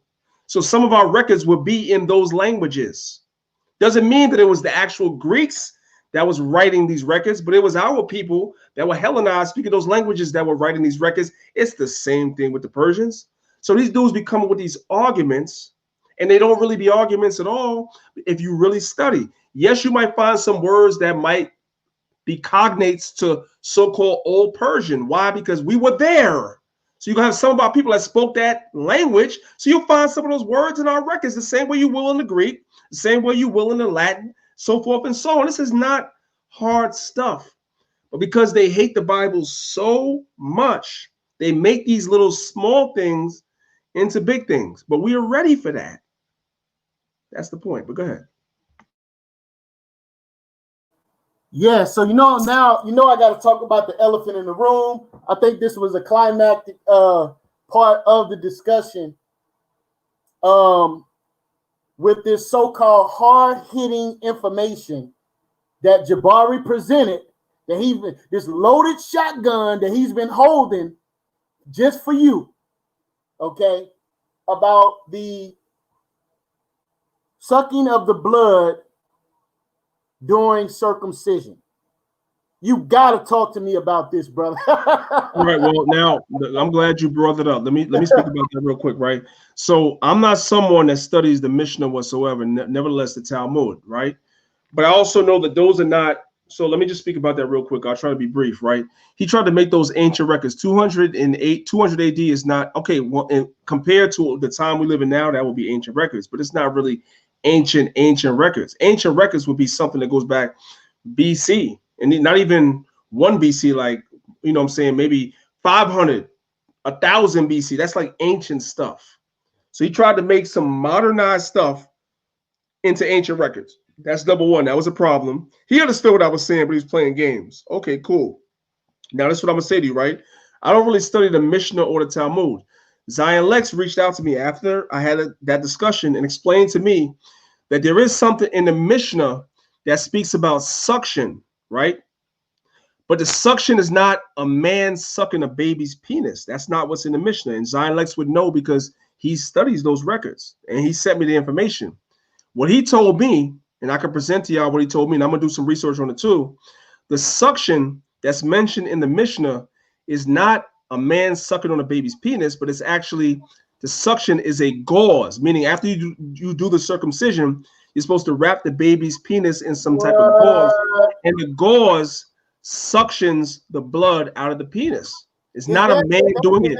He said what it was you have the European Jews that got a hold of our records, and they took it and interpreted it to meaning that they were supposed to put their mouth on a baby's penis. He said, but when you actually go back to the records and look at the word there is not something meaning that you suck on a penis. It's actually a suction, meaning something is sucking the blood from the bleeding penis after the circumcision, is sucking it out, and he was like, "That's a gauze." Zion Lex sent me that shit. He sent me a screenshot with the Hebrew word, the whole nine.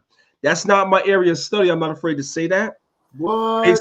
But he explained it to me that that's what it is. So if you brothers want me to share that with y'all, Yeah. I'll share that with y'all, and y'all can do your own research. He sent me where it's quoted in the Mishnah. He told me to go look up the Hebrew word, and I'm gonna see that it's not talking about a man sucking on a baby's penis. But with that being said, and I'm gonna give you back the floor, Jeremiah. With that being said, nevertheless, as I told Jabari, even if it was saying that, that is not Torah.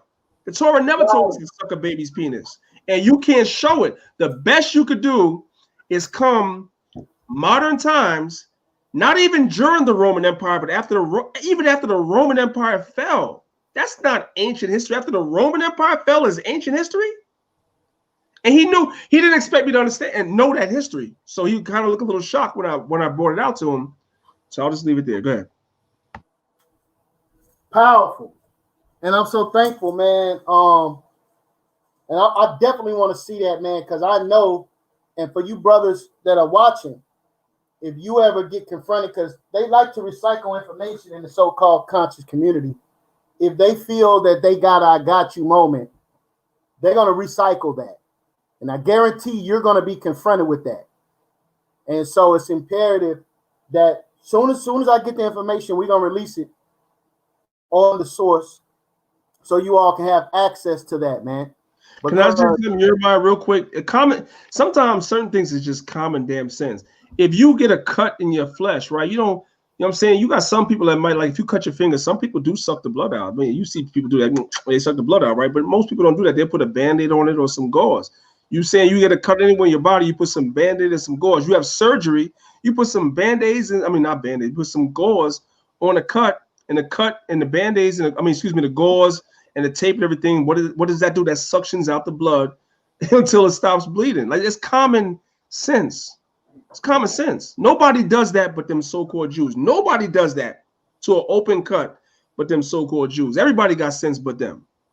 Okay, go ahead. Right. And I mean, it's just sickening. And then he tried to equate that because he tried to say, okay, if it wasn't the white man that wrote that, he tried to equate the original Babylonian Talmud to that. And I don't believe he pulled that source because he gave a date on that, right? He read from a book of an author that was quoting another author, which I said to him, I said, that's not a primary. Right. And that's what he does. He's like, Jabari is not, he might be a historian and he's good at quoting. Jabari is not a scholar. Like, Jabari is not going to give you a primary the way James Cassell or Jashub or others will give you a primary, like, this is where it comes from. He's going to read some book and just quote from the book because it's enough for him that it's speaking against our culture. That's enough for him. You say, but it was no primary. That's why I asked him, I said, where's the primary? Yeah, so he's just going to give you commentary and use that as primary source. European commentary of people who's going to suck somebody's, because they see the word suction. If I could, right, let me see if I could, matter of fact, right, let me see something, right? If you don't mind, I'm gonna pull up what Zion Lex sent me and I'm gonna share my screen so we all can see it together. Okay? Yeah. Let's all see it together so we all can learn together, right? So Zion was in my inbox, he was going in, right? So let me make sure I can find it. Because he was going crazy. I didn't see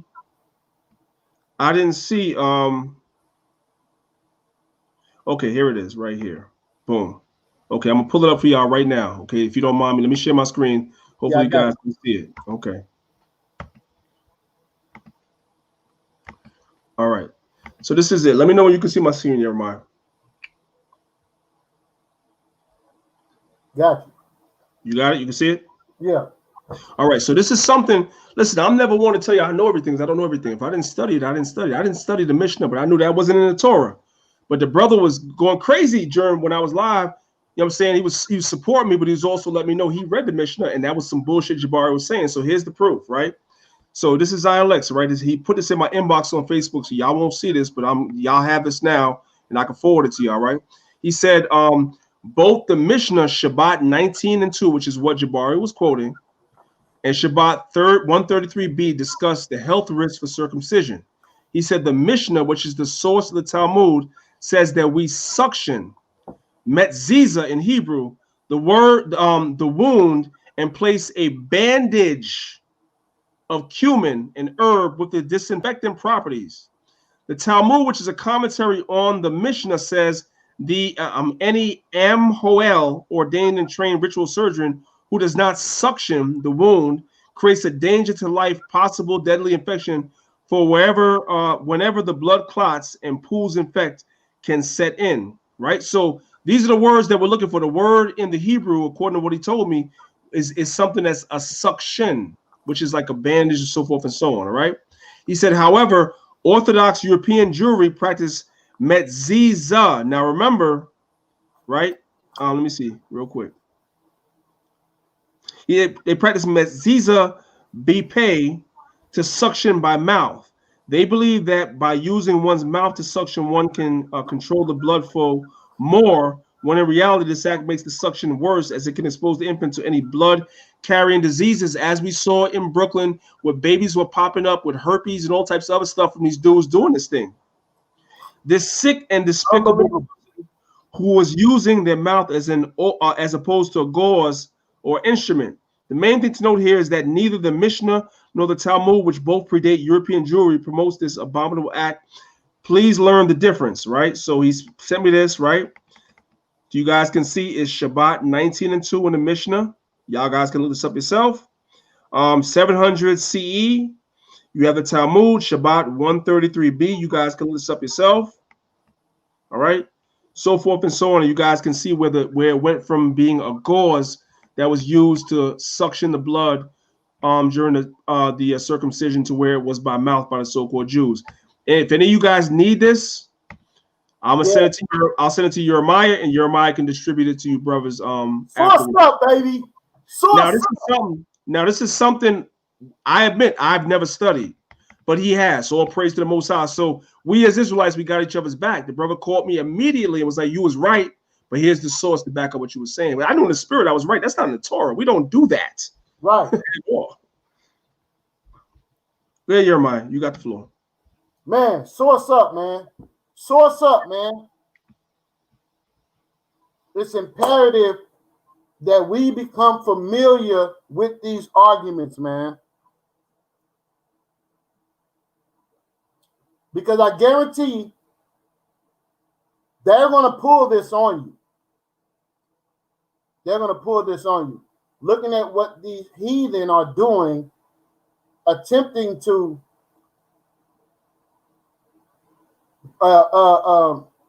steal our culture for themselves and bringing in abominable practices. So it's not enough, family, for us just to say, no, that's not it, or we don't do that. It's not enough to say that, family. We got to be able to go into the sources, man, and legitimize and defend your stand. So all praise and glory to the Most High for you brothers and the work that y'all doing, man. Shout out to Zion Lex, man.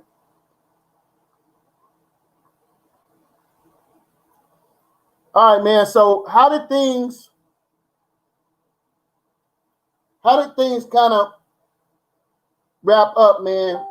And did y'all, say y'all wanted to have another discussion? I think, man, what would be great to see, Priest Danyaahla, is an actual presentation with cited sources for this particular argument. If he's willing to do it, man, because it'll be an embarrassment. So he didn't really express much interest after our conversation of having a further conversation.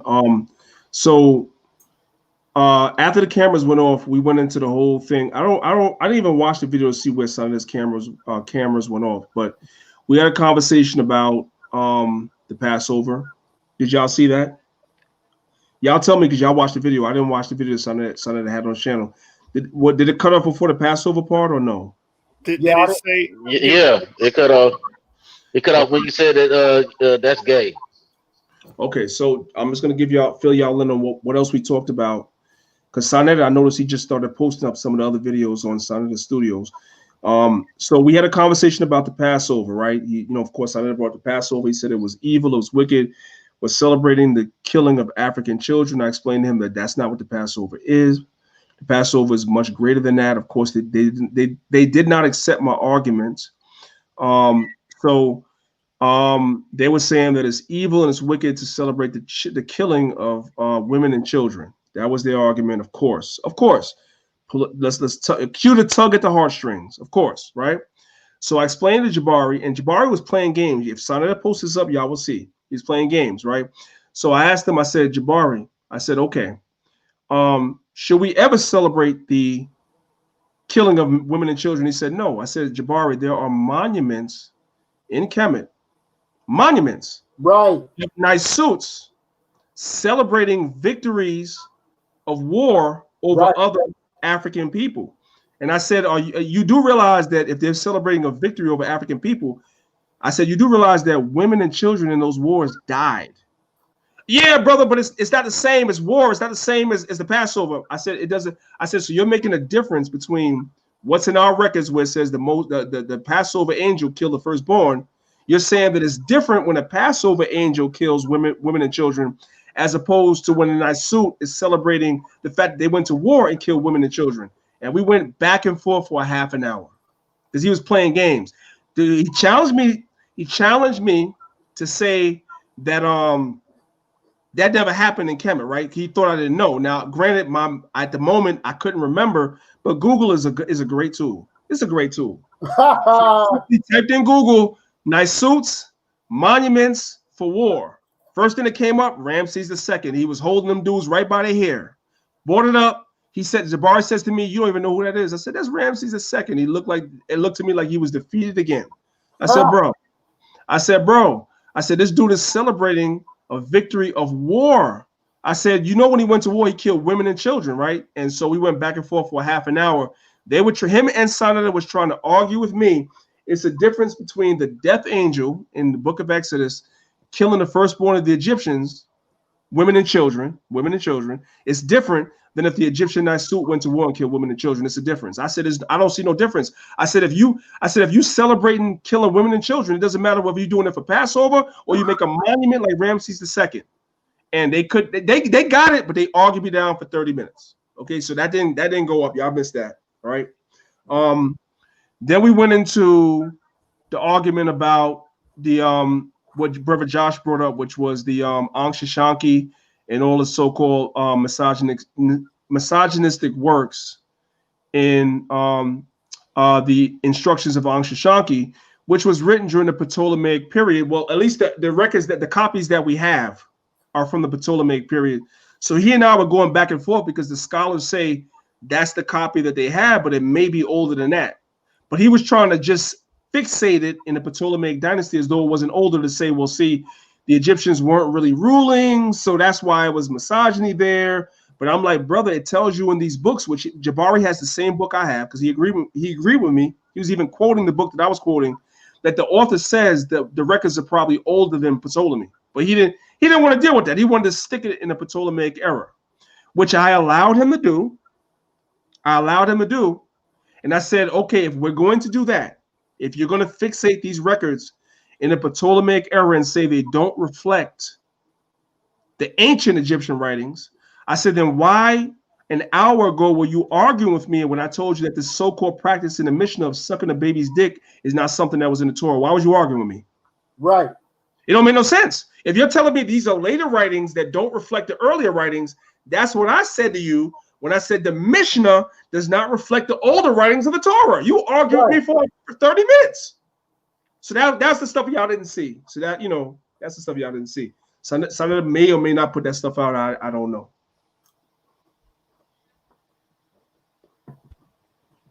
Well, man, listen. Hey, Go ahead, Joshua.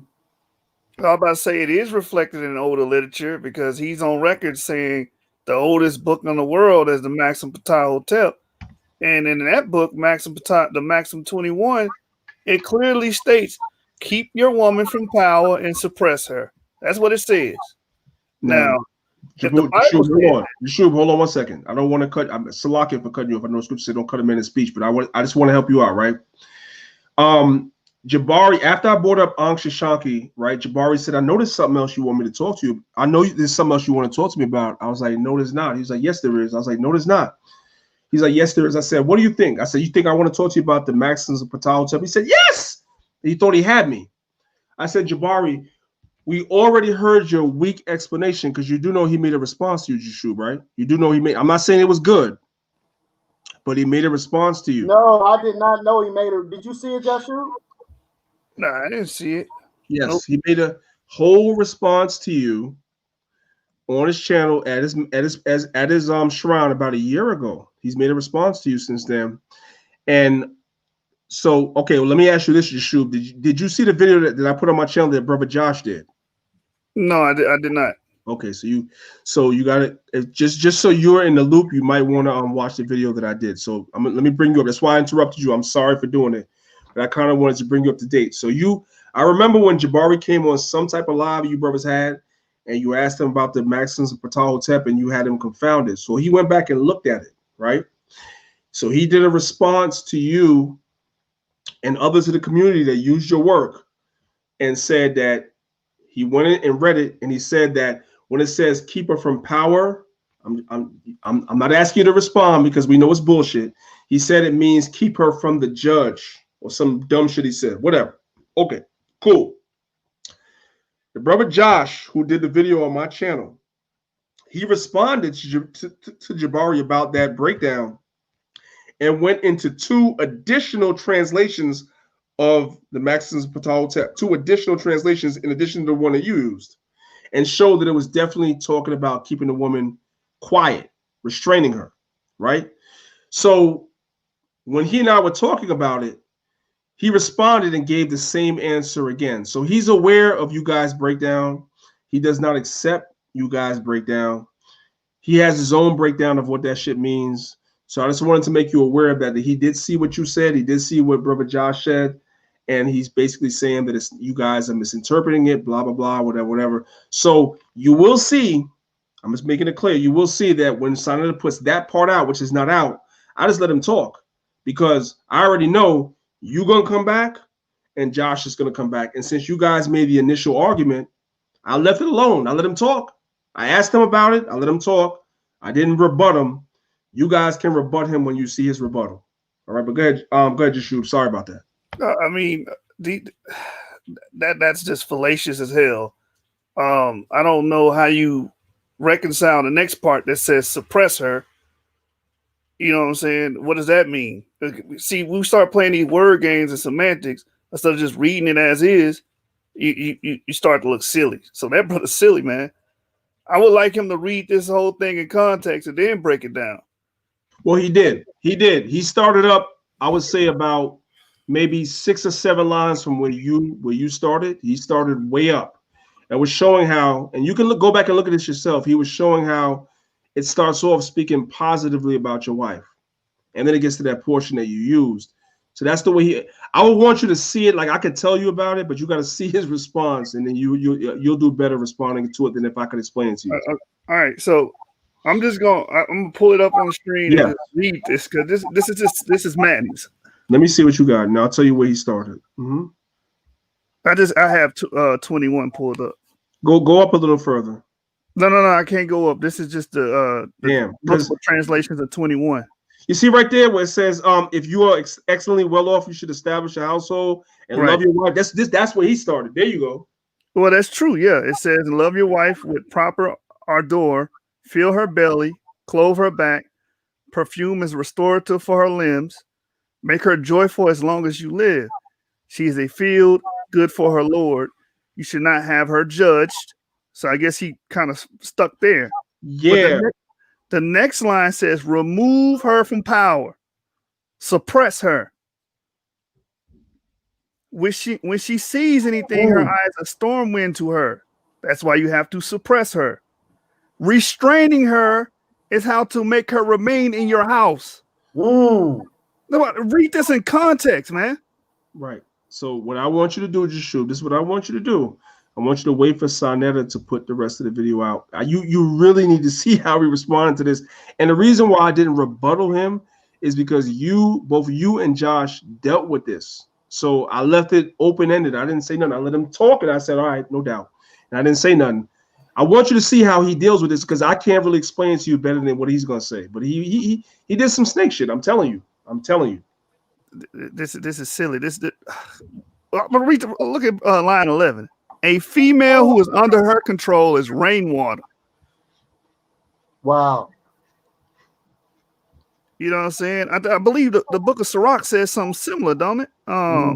Yes. If you let the water give the water no passage, neither a wicked woman liberty to gad abroad. Right. Yeah, thank you. Sirach 25:24. Right. And then it says 13, if you don't do this when one inquires after she has flown away. So basically, keep the head. If there's no hedge, the possession is spoiled. This is what this is saying. You know what I'm saying? Right. But when the Bible said it's misogynistic, when this ancient Egyptian document says it, he's got all type of ad hoc, post hoc arguments. Exactly. And we all know that that's exactly the way they argue. That's the way they argue. So I'll be sure to make sure that welcome to the source. So the best way for us to deal with this, right? Jashub, as well as I'm gonna tell this to Brother Josh, the best way for us to deal with this is when Sonetta uploads that portion of the video, which is not out already. I'm gonna send it to you. I'm gonna send it to Jashub. Y'all watch it, and then you brothers can respond because Jabari was like, "Why are you not responding?" I said, "Because I'm not the person that pulled these texts. I didn't read these texts, and although I did read them, but I'm not the person that made the argument." So I said, I'm gonna allow the brothers that you are, because I'm sitting there. I guess I'm in front of him, but you brothers made the argument. That's why he wanted me to sit with him, because I put Jashub's video out against him, and I put Josh's video out. So he felt the way. So I'm sitting there, but I said I'm gonna allow the brothers that made the video to respond to you. So as soon as it comes out, I'm gonna hit y'all up. And of course, Jashub, if you do a video, if you want to come live on and address it live, you already know. No questions asked. Come through and do your thing. Yeah, I can't wait till he go up there and drop that, because it's time to embarrass this dude again. Like, this is crazy. What does the word restraining mean? This is getting elementary at this point. What does the word restrain mean? We're going to have to break down basic English words to this guy. He's a sneak oil salesman. Let me ask this. Did he say anything about the actual English that is being read is a mistranslation? Did he say that at all? Well, I brought up to him, which he didn't respond to, but again, as I mentioned, I left it open-ended because I said to him, I said, on this part, I'm not going to argue with you like I was doing everything else. I said, I'm going to allow you to respond to the videos that I simply posted on my page.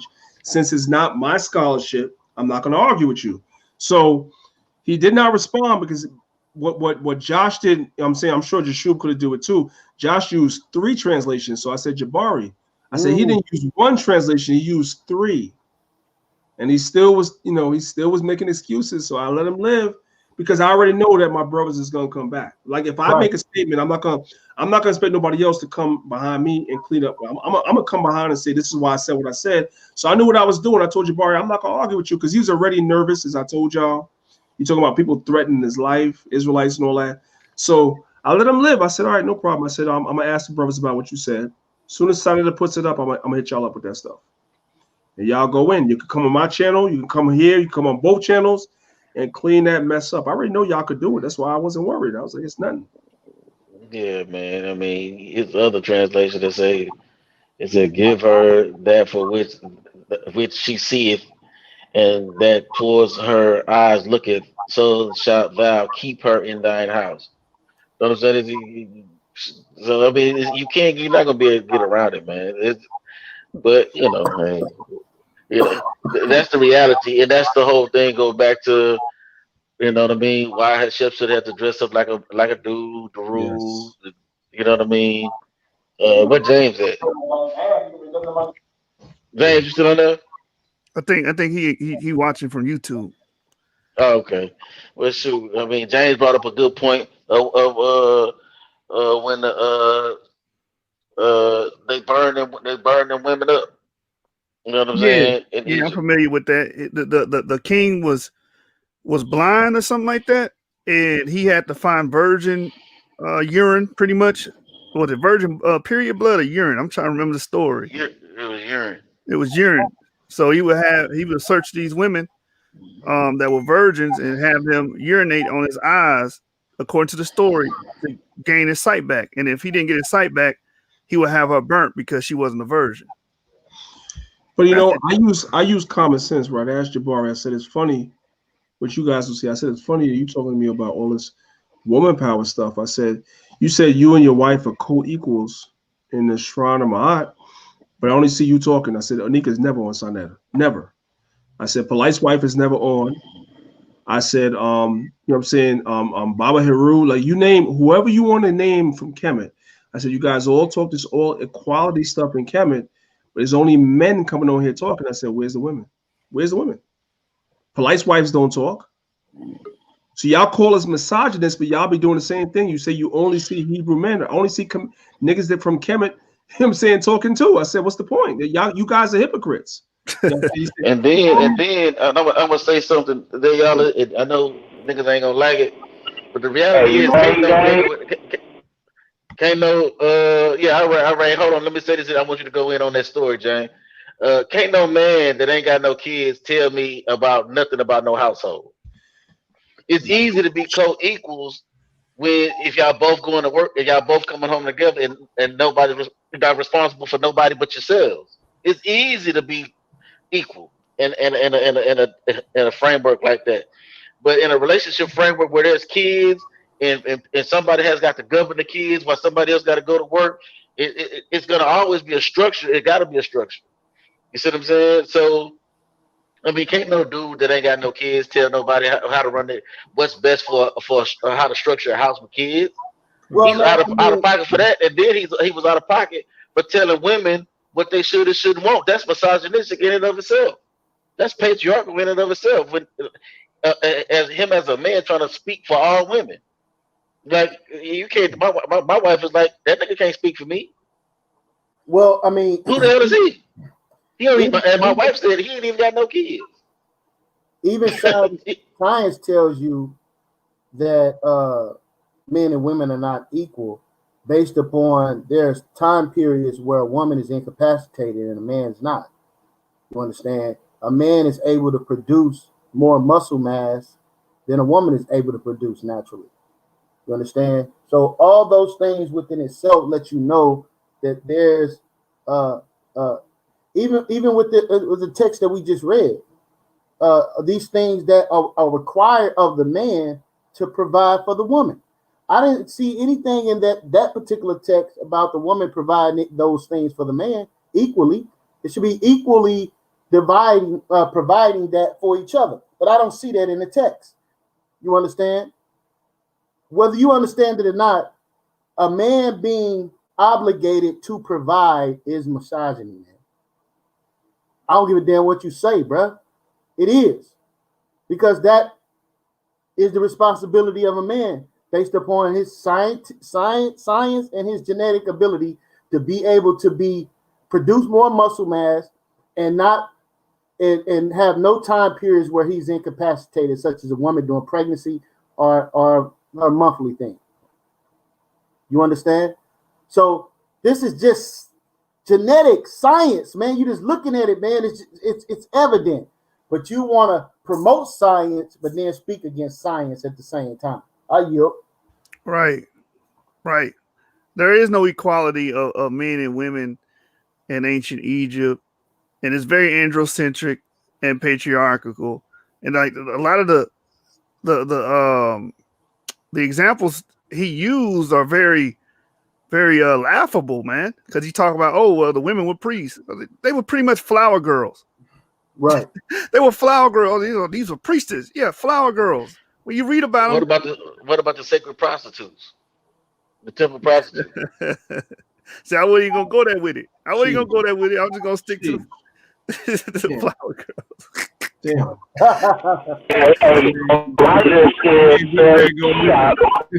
lot of the said that Pharaoh Cheops, whoever that's supposed to be, sold his daughter into prostitution just to get money to construct the temple.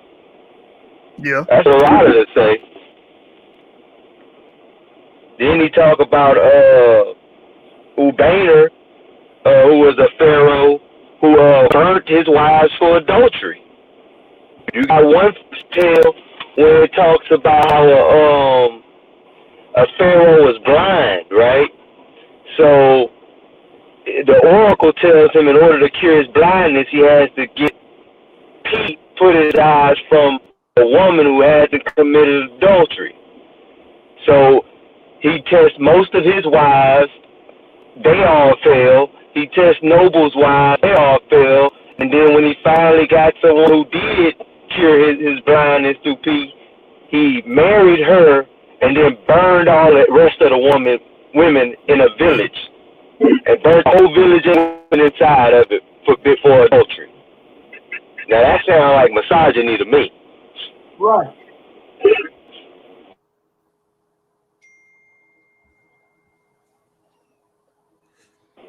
Which one of y'all want to put y'all wives up to the test? You know what I'm saying? If she can't cure Pharaoh's blindness with her pee, then he gonna set her on fire. Hey, that's the Egyptian way of getting burnt. Yeah, man. So he got to answer. See, that's the thing. They don't want to answer to any of these things. They want to sit here and question the Bible all damn year. Matter of fact, they talk about the Bible more than we do. Right. Without the Bible, they don't got no conversation. Yeah, outside of it, they ain't got no conversation. Why are you not teaching the maxims? Why are you not teaching any of the Egyptian principles or going into any law codes? Oh, I forgot. Egypt don't have a codified law code. There ain't one. Hey, it's hard to romanticize with the truth. You know what I'm saying? The truth ain't always pretty. It'd be easy to romanticize, man. That's why they don't. And boy, here goes the troll in the back chat. Boy Blue, show where the Most High command that in. What are you talking about? That's psychobabble right there, folks. You know what I'm saying? So if you brothers are so enamored by ancient Egypt, why don't you teach about it more? Why are you focused on the Bible so much? Why are you focused on Judeo-Christian beliefs if you so goddamn Kemetic? If I was a Kemetic, I'll be over there talking about the priesthood, the foods we ate, the culture. I don't never hear them talking about that, man. My bad, Yashar. Go ahead. No, I was just gonna say, see, this is what we talking. Okay, so you asking about Kemet, right? Or Kemet, right? When again, if you're saying that there is no Babylon, then there is no Kemet, bro. What are you talking about now? Like, you gotta understand what you be asking, man. You understand what I'm saying? Again, you said that there was no Babylon. That was you that made that statement. Now you coming on here asking the question, saying show you something, right? Like, make up your mind, bro. They go hand in hand. If you didn't understand, And the things that was the gods that was worshipped in Egypt, the same was worshipped in Babylon. So I mean, what are you talking about, bro? And then misogyny is asking. That's a dumbass question, really. Damn. To show where the God commanded. That had nothing to do with it. It's about misogyny, meaning men taking power and ownership of women, supposedly, quote unquote. That's what it's about. It's not about God commanding anything. It's about just misogyny in general. You see what I'm saying? When you look at the scriptures that Barry brought up at the Bible, it wasn't God talking. That was Paul talking. What are you talking about? You know what I'm saying? So that's not the point. The point is we just gave quick, off the fly, off the cuff examples of misogyny and Kemet. Just that quick. You see what I'm saying? So the stuff that's what I'm saying. This is why those guys don't really get no respect except for people who don't know nothing. As my granddad said, to a nigga that don't know shit, a nigga that know a little bit know a lot. But to a nigga that know a lot, the nigga that know a little bit don't know shit. It just all depends on who your audience is and who talking. So he don't really be Jabari don't really know none of this shit. That's why he ain't on side of the teaching and shit. You see what I'm saying? They're selling you niggas fools though. Now if you choose to believe a nigga that try to use the Jesus mysteries as a scholar, then Sure. then you are fucking retarded. You know what I'm saying? That's just what it is. It's not never retarded to have a nigga on there. All right, man. So real quick, man. Can I Go ahead. Go ahead. Go ahead. no Go ahead. man, D Red. No, go ahead, Jeremiah. He got me laughing over here, man. These guys are crazy, man. Yeah, real Jesus quick, man. mystery. If you wanna support the channel, you wanna support the league. We appreciate the support. Garments of Vengeance. We got a new T-shirt that's out right now. You can pick up our Source Debate League T-shirts, and there you go, right there. Source Debate League T-shirt right here. Put it on the screen. Source Debate League T-shirts. Support the league. The lightning bolt is in leather, right? With gold embroidery on it. So, DM me or reach out to me, man, and I'll get you taken care of. We also have the new King Judah shirts that you can get. I don't know if you can see that. The new King Judah shirts. Listen, man, Garments of Vengeance. Steady rocking and rolling, doing our thing, man. Let me know, man. DM me on Facebook, Jeremiah Yah. Contact me on Instagram at Jeremiah. Please say the Yah. Right? My name is on the screen. So I appreciate Can I say something real quick, Jeremiah? Yeah. I remember now what I wanted to say real quick to what D Red was saying. This is for us on the panel as scholars, including myself, right? You guys will see when the video comes out, right? Anything that's in the New Kingdom, especially during the foreign rule, I'm talking about the Persian rule and ultimately the Greek rule of Kemet, they're trying to throw that shit in the trash, which a lot of times the priesthood, you still had the native Egyptians that was doing the priesthood, especially during the time of the Greeks. But I said that to Jabari, but he wasn't trying to hear it. But he know what I was talking about. He wasn't trying to hear it, right? When we're looking for, let's say, hypothetically, we're looking for misogyny in ancient Kemet, we need to try to find it in the Old or the Middle Kingdom. I'm not saying we can't use the New Kingdom, but just make sure it's not during the dynasties where there's foreign rule, because that kind of gives them some wiggle room. Not with us, because we know what it is, but with the followers. So the Maxims of Ptahhotep is beautiful because that's from the Old Kingdom, right? And we can find other stuff in the Old and the Middle Kingdom that's misogynistic, and that just requires somebody going through their text. I'm sure it's in there. We need to do that. But the later you go, that's why he was able to argue me about Ankh Shashanki, because although the scholars say it may be older, the copy that we're using is from the New Kingdom, during the time of the, you know what I'm saying, during the Ptolemaic period. Then Jabari tried to tell me, which lets me know that this scholarship shit is a game to him. He told me that the Ptolemaic rule in Egypt is not the New Kingdom. I'm like, brother, you just made that up, because the Persian rules in the New Kingdom, the Greek rules in the New Kingdom, all that. He said it's not. I said, well, the books I have on Egypt say that's the New Kingdom, but he told me I was wrong. So he's just making shit up as he go.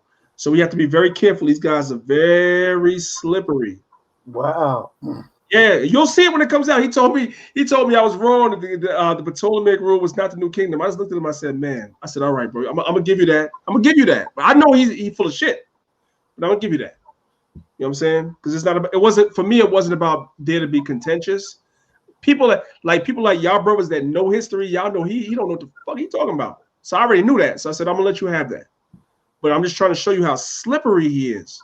So the earlier writings that we could find, as far as misogyny, if we're gonna have a conversation about misogyny, if you can find something in the Old Kingdom, the Middle Kingdom, the early New Kingdom, before the Persians, before the Greeks, if you can find that, it's better for us because it gives them less of a buffer to argue.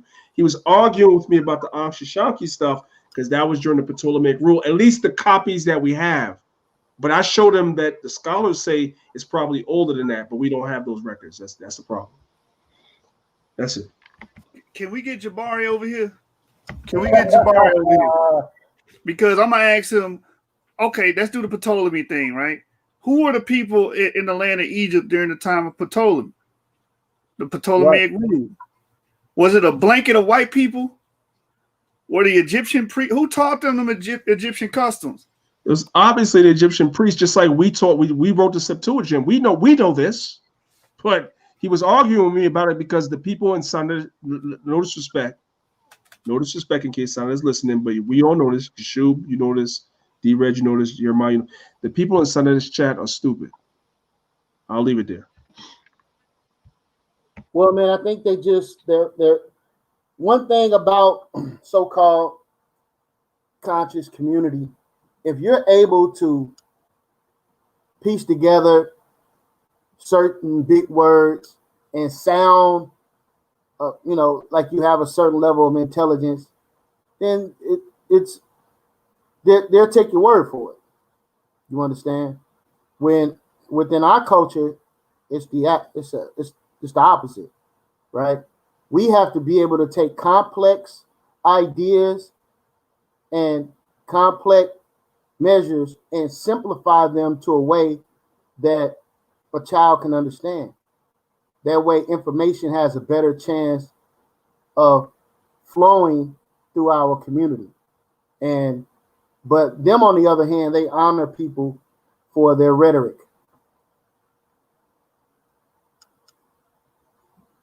Go on.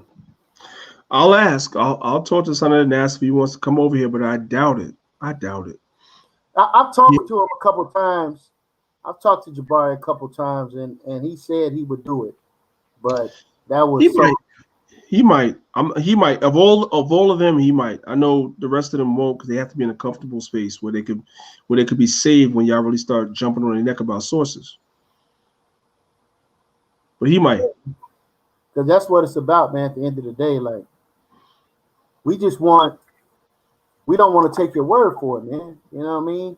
Even if I agree with what you're saying, I need you to show the people that are watching.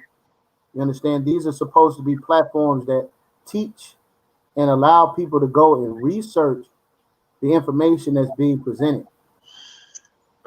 Very important. Let's be real, right? I'm just gonna be real for a second, right? Jabari is a good brother and he's a good debater. As I mentioned, he went to Cornell University and they teach you how the art of debate. The art of debate is not about bringing right information; it's about debating. And we all know, as Jashub just so eloquently pointed out, anybody that uses the Jesus mysteries and the Jesus wars as a source is not a scholar. You're just not. Let's be real. And these are sources that he relies upon heavily, amongst others. So you guys, and no matter who talks to him, no matter what it is, you're going to wash him up, of course. If you're using sources like that, of course, you'll wash him up. So, is to get him over here and shit like that's going to be different. But he's going to be slippery. I'm telling you, like when y'all see the rest of it, he was slippery. I'll let him live, though. I'll let him live. Because in the midst of all our conversation, he kept telling me about how many people was threatening him and stuff like that. And so I'm like, all right, I see what you're doing. You know what I'm saying? So let me try to be as unimposing as possible. Let me not try to, because you're going to use that later and say, see these Israelites, they are, I already saw the spirit. Anyway. Tell him to stop channeling his his feminine energy. That's his problem. So you know what your problem is? You know what your problem is? You're more, and I don't want to say you're more direct than me, but I'll let a nigga live to kill him later. You ain't gonna let him live. You're not gonna let him live to kill him later, just sure. You're gonna kill him right there. Yeah. Hey, Danyaahla, you brought up his debate with Garfield. Is that supposed to happen for real, or they just pump faking? We had a conversation about that behind the scenes, and Sanada was mentioning a particular place that he mentioned to Jabbar, we need to do this right now, and he said he was going to check it in on a particular place, so they're going to do that. I asked Jabari about that. I don't know if Sanada's going to put that part up. I told Jabari, I said, I don't think you're going to win this debate. I don't think, because you're bringing fourth century and beyond Christian arguments to an argument about the first century Christian. Meaning, And I took. do we see these comedic parallels in the first century Christianity as opposed to where we all agree we see it 4th century and beyond? And you bringing that, and I told you, bro, I said, you're going to lose that. There's no way. I said, there's no way. But he said he's going to win it. I said, all right. But I mean, but that goes to show you he hasn't studied nothing about uh what was going on in the first century in Judea. You know what I'm saying? He hasn't done no research. That's what I'm saying. Like if you get to trying to bring you know what I'm saying, all them old school books, you know what I'm saying, you know what I'm saying, stolen legacy and all that stuff. If you get to try to bring that stuff, Garfield gonna watch him. I've been because I even told Garfield a while back when he first told me he was going to debate Jabbar. I told him keep him in the first century and you're gonna watch him. Keep him in the first century, it's over. He's not gonna have because he's not gonna be able to show none of that with what they were doing. You're not gonna be able to see it. You see what I'm saying? But like I said, Jabbar's not a scholar. You know, I don't give a damn if you went to Harvard, Cornell. That don't impress me. You know what I'm saying? The fact about it is your methodology is faulty because you can't get past your own bias. So once you can't get past your own bias, according to the scientific method, your whole thing is going to be tainted. If you come with a tainted, if you have a bad methodology, you're going to come with a bad conclusion. Yeah. You know what I'm saying? And his methodology is so bad, it's so horrible that his conclusions are going to be horrible. That's why Zion Lex watched him. Yep. You see what I'm saying? Because his methodology is horrible. You see what I'm saying? He can't get past his own bias and say, okay, well, yeah, that's true. Okay, well, yeah, that's true, but let me see if I can. You know, he don't know how to do that. He's only gonna look for stuff that confirms what he believes. You know what I'm saying? And that's gonna be his downfall against Garfield. Garfield gonna watch him. It's not even gonna be close. I even gave Garfield a few books. Shout out to Garfield. That's a damn shame because he ain't gonna never give you no credit, bro. He ain't give you no credit. Yeah, man. Well, hey, look, I appreciate you coming on, man, sincerely. It's always a pleasure and honor, man, for us to be able to chop it up. You understand, and being the vanguards of this truth and placing our ancestors in antiquity, because according to a lot of brothers out here, there's no such thing as an Israelite, right? We never existed in Western Africa. Slavery in Egypt didn't happen. King David, Solomon, none of the prophets, none of these people ever existed. You understand? And if they did exist, they're definitely not black. So it's imperative that we continue on and stand at the front line, at the forefront of this fight. And well, you know, that's a. Can I say something real quick? Just shoot. Sorry, Jeremiah. That's an easy argument. We don't have to spend a lot of we don't have to spend a lot of time on that. And so it's simple logic. I'll give you that 1, 2, 3, right? We want to know what is their criteria to somebody existing or not. That's all I want to know. Once they explain to you what their criteria is existing or not, you're gonna put them right to sleep. Do you not know there's absolutely no evidence of any of the pharaohs of the 16th or 17th dynasty existing outside of Egypt? Nothing. There's not a body. There's not a tomb. Nothing. The only reason why we know those guys existed in the 16th and the 17th dynasty is because of the cartouches on the walls. That's it. When you go to the first dynasty, the second dynasty, and the third dynasty, prior to mummification, the only way we know those guys existed is by their cartouches on the wall. There's absolutely no bodies that have been found. So it's a very easy argument that every time that they bring it up, I'll be so excited. I'm like, okay, so what criteria are we using? You got to set the standard. So the criteria is a body. The criteria is that we have to read about this particular person in another culture somewhere else besides. Okay, so you say that outside of the Bible, there's no proof that people in the Bible existed because you don't read about them nowhere else. So I'm going to apply that same standard to Kemet. Let's start in Dynasty 1, 2, and 3. Then let's get to 16 and 17. Show me any of those guys, their bodies, their tombs, or them being mentioned outside of Egypt. And that's the conversation right there. It's over. It's done. That's body it. bag. It's a body bag. That's it. Yeah, man. So, I've been dealing with a lot of Christians as of late, and one thing that I've been posing to them is, when did Christianity stop following the mission of Christ when he said, "Go out and seek the lost sheep of the house of Israel"? When did that turn into anybody that want to accept Christ? Even if we're standing on, okay, anybody can follow the ways of Christ, but when did specifically the finding the lost sheep become not important? You understand? You have these Jews over here claiming to be Jews. Some say they're Benjamin, some say they're Levi. But what about Naphtali? What about Issachar? What about Simeon? Where is the rest of these people at? And if you're going to if we're going to be the body of Christ, and there's a part of the body that is sick, it's imperative that we work towards the healing and the restoration of that particular body. And it just so happens that these poor people that are up on the bottom they're missing something that the rest of the earth has. And that's history, that's culture, and identity. These people say it don't matter, but yet everyone else has this critical element which helps them with their social development.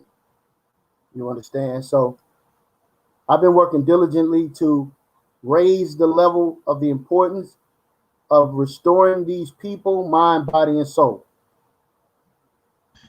Can I tell you something real quick before you go, Jeremiah? Yeah. It's the very culture.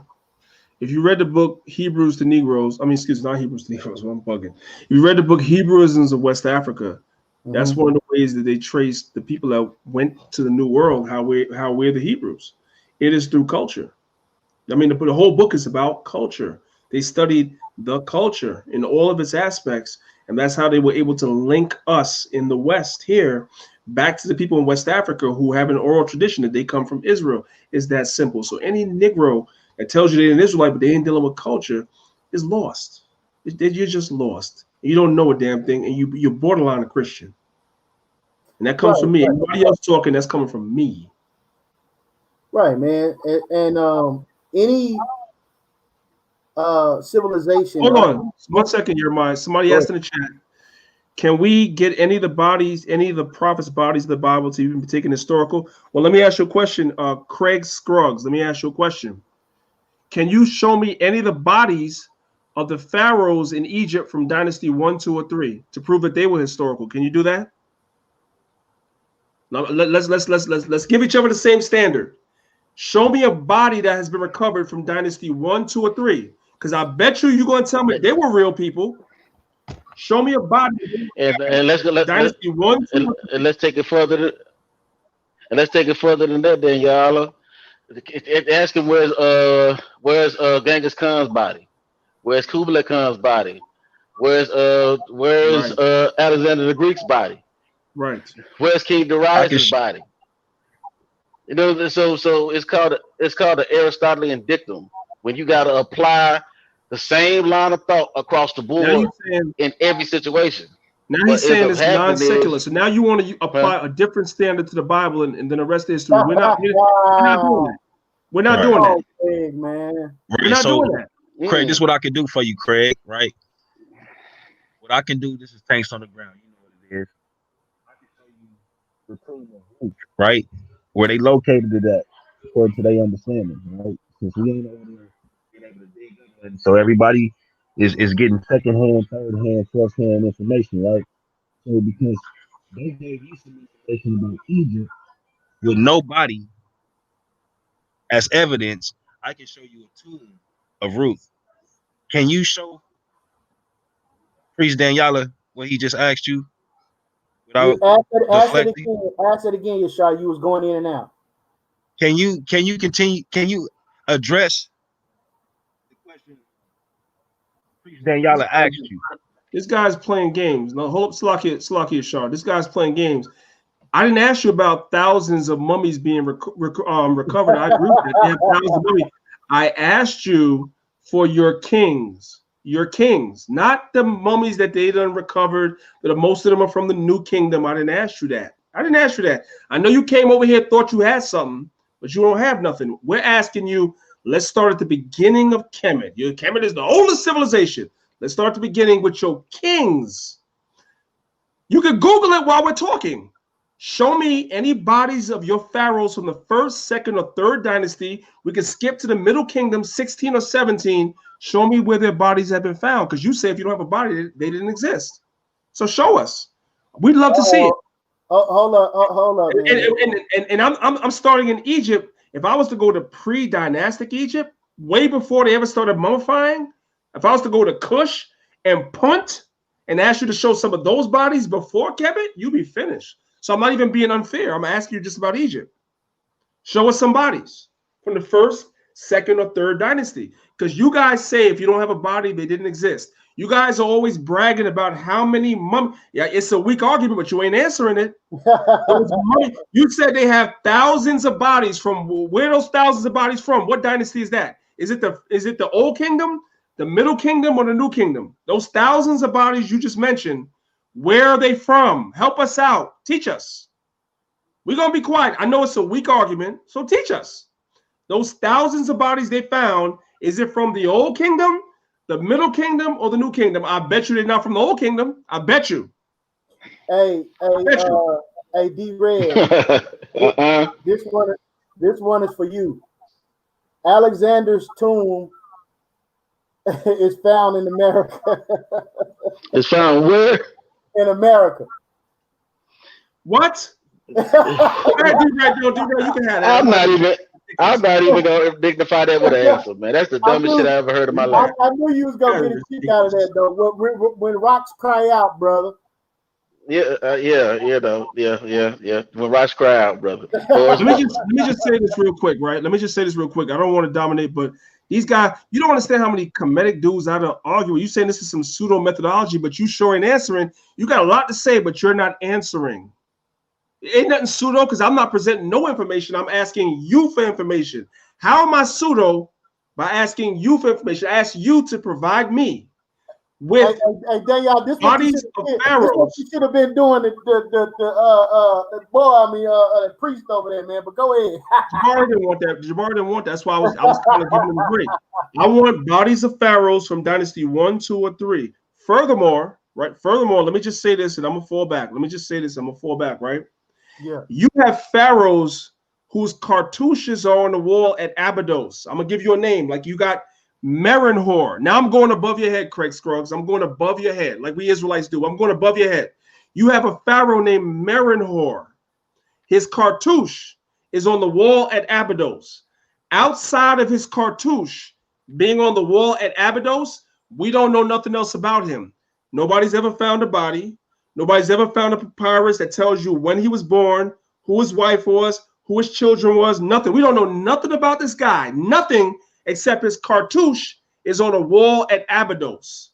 So I want for you, Mr. Scholar that says we're pseudo, I want for you to give us information about Merenhor, Merenhor. He is a pharaoh during the Middle Kingdom whose cartouche is on a wall at Abydos. What proof do you have that he existed outside of his cartouche being on the wall? What else proof do you have? The floor is yours, my friend. Put it in the chat. Let us know. Teach us, because we pseudo. So teach us.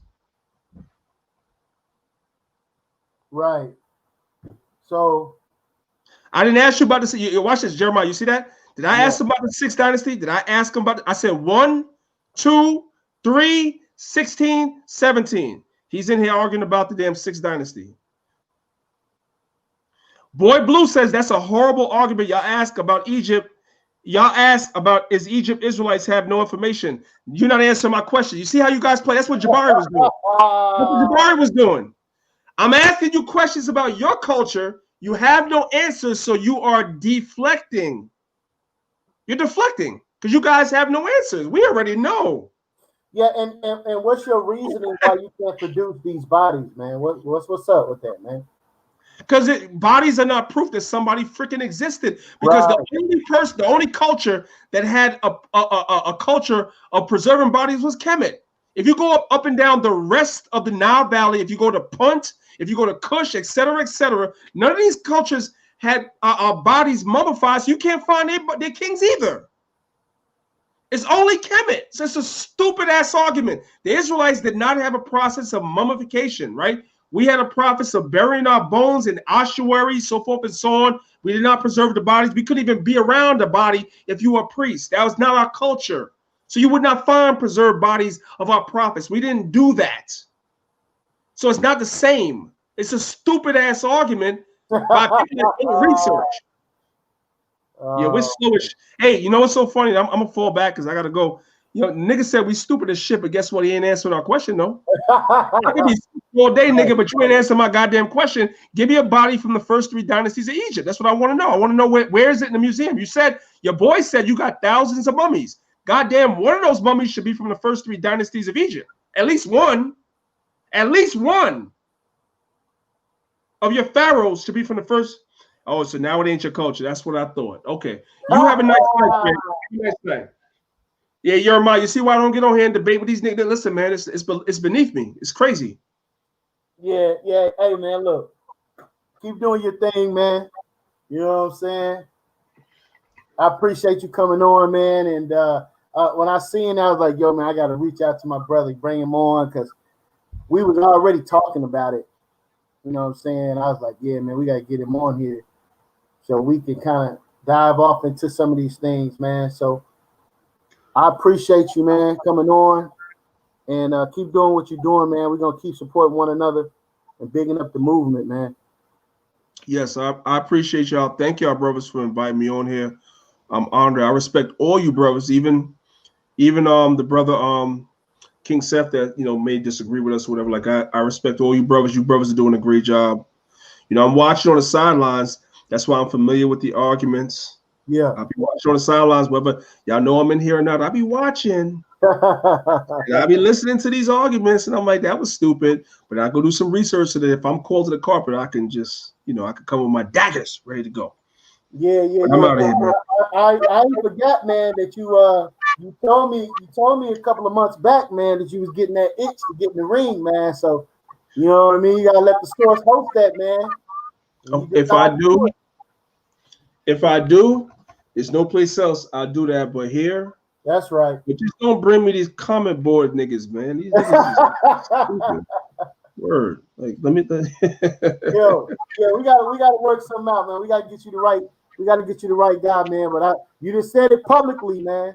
You know what I'm saying? So we definitely gonna be trying to work something out, man. Yes, sir. All right. Peace and blessings to all you brothers, man. Thank you. Hey, yo, I didn't hear much from my brother Yashar today, man, but I see him still there. Peace to you, King. Much respect to you. Keep doing what you're doing. And I say shalom, man. That's right, man. We appreciate it. Hey, shalom, Mike. All right, family. You know what I'm saying? There you have it, man. We keeping this thing rocking and rolling at the source, man. And listen, man, what's up with these guys, man? Got Ratchet Craig coming in the building. He should have been on the panel. All right, you know you had the link, Ratchet Craig. Could have came on, right? Yo, man, Anonymous Hebrew, man. What's the deal? Thanks on the ground, Anonymous Hebrew. Was good. Craig, you know you the guy watched. That's why you stayed in the chats, brother. But it's all right. You know what time it is. Right. We'll hear about it tonight or tomorrow. For sure, man. All right, family. We got more coming, right? We got shout out to Aborigine brothers, right? We trying to work something out with King Seth. Right. I seen what's the brother's name, man? That King Seth's supposed to be going up against. Who's that? Chief Holiday? Yeah. I seen Chief Holiday in the chat earlier, man. Shout out to Chief Holiday, right? That boy King Seth want all the smoke. right? All right, and I think he want to deal with, did slavery actually happen, right? So, hey man, General Yashar, man, tell the people about that motivated focus, boy.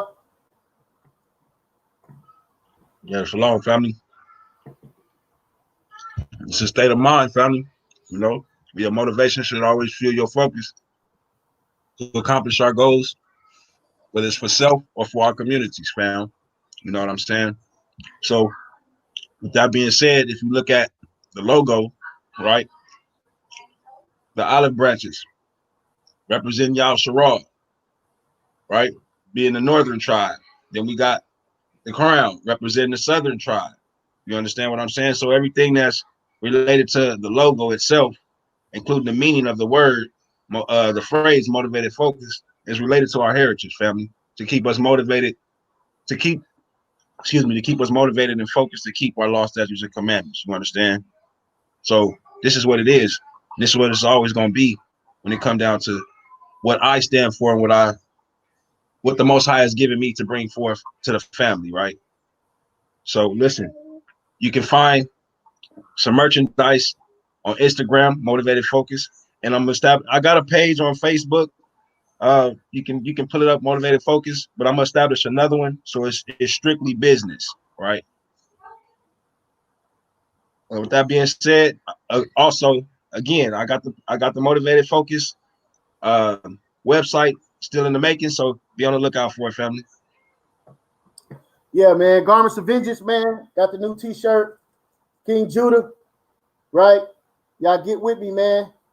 Right? Catch up or get left behind, man. Keeping this culture going, rocking and rolling, man, and definitely trying to, you know, as Will Smith said, man, we're gonna make this look good, right? So we appreciate you all tuning in to the Source, man. Listen, if you haven't been to the Source YouTube page, the Source Debate League YouTube page, I need you to go there and subscribe, right? We're gonna keep pounding and present information to you all, right? More debates, more interviews, more presentations, right? More discussions coming your way, man, right? The Source is rocking and rolling, man. So with that, man, we up out of here, man. Hey, Blue. Right? Hey Blue, anytime you want to have a discussion with any of the brothers, bro, all you gotta do is just let us know. You know what I'm saying? We'll bring you on. You can definitely speak your spiel, bro. Yo, man, shout out to AOC, man. Shout out to AOC, man. Peace and blessings to the family, right? And checking the comment board, man. Peace to you all. We appreciate the love, man. Yahweh right. War Machine, tanks on the ground. You know what time it is, family. Yo, man, shout out to the SUC, man. Source up or shut up, man. We out of here. Shalom.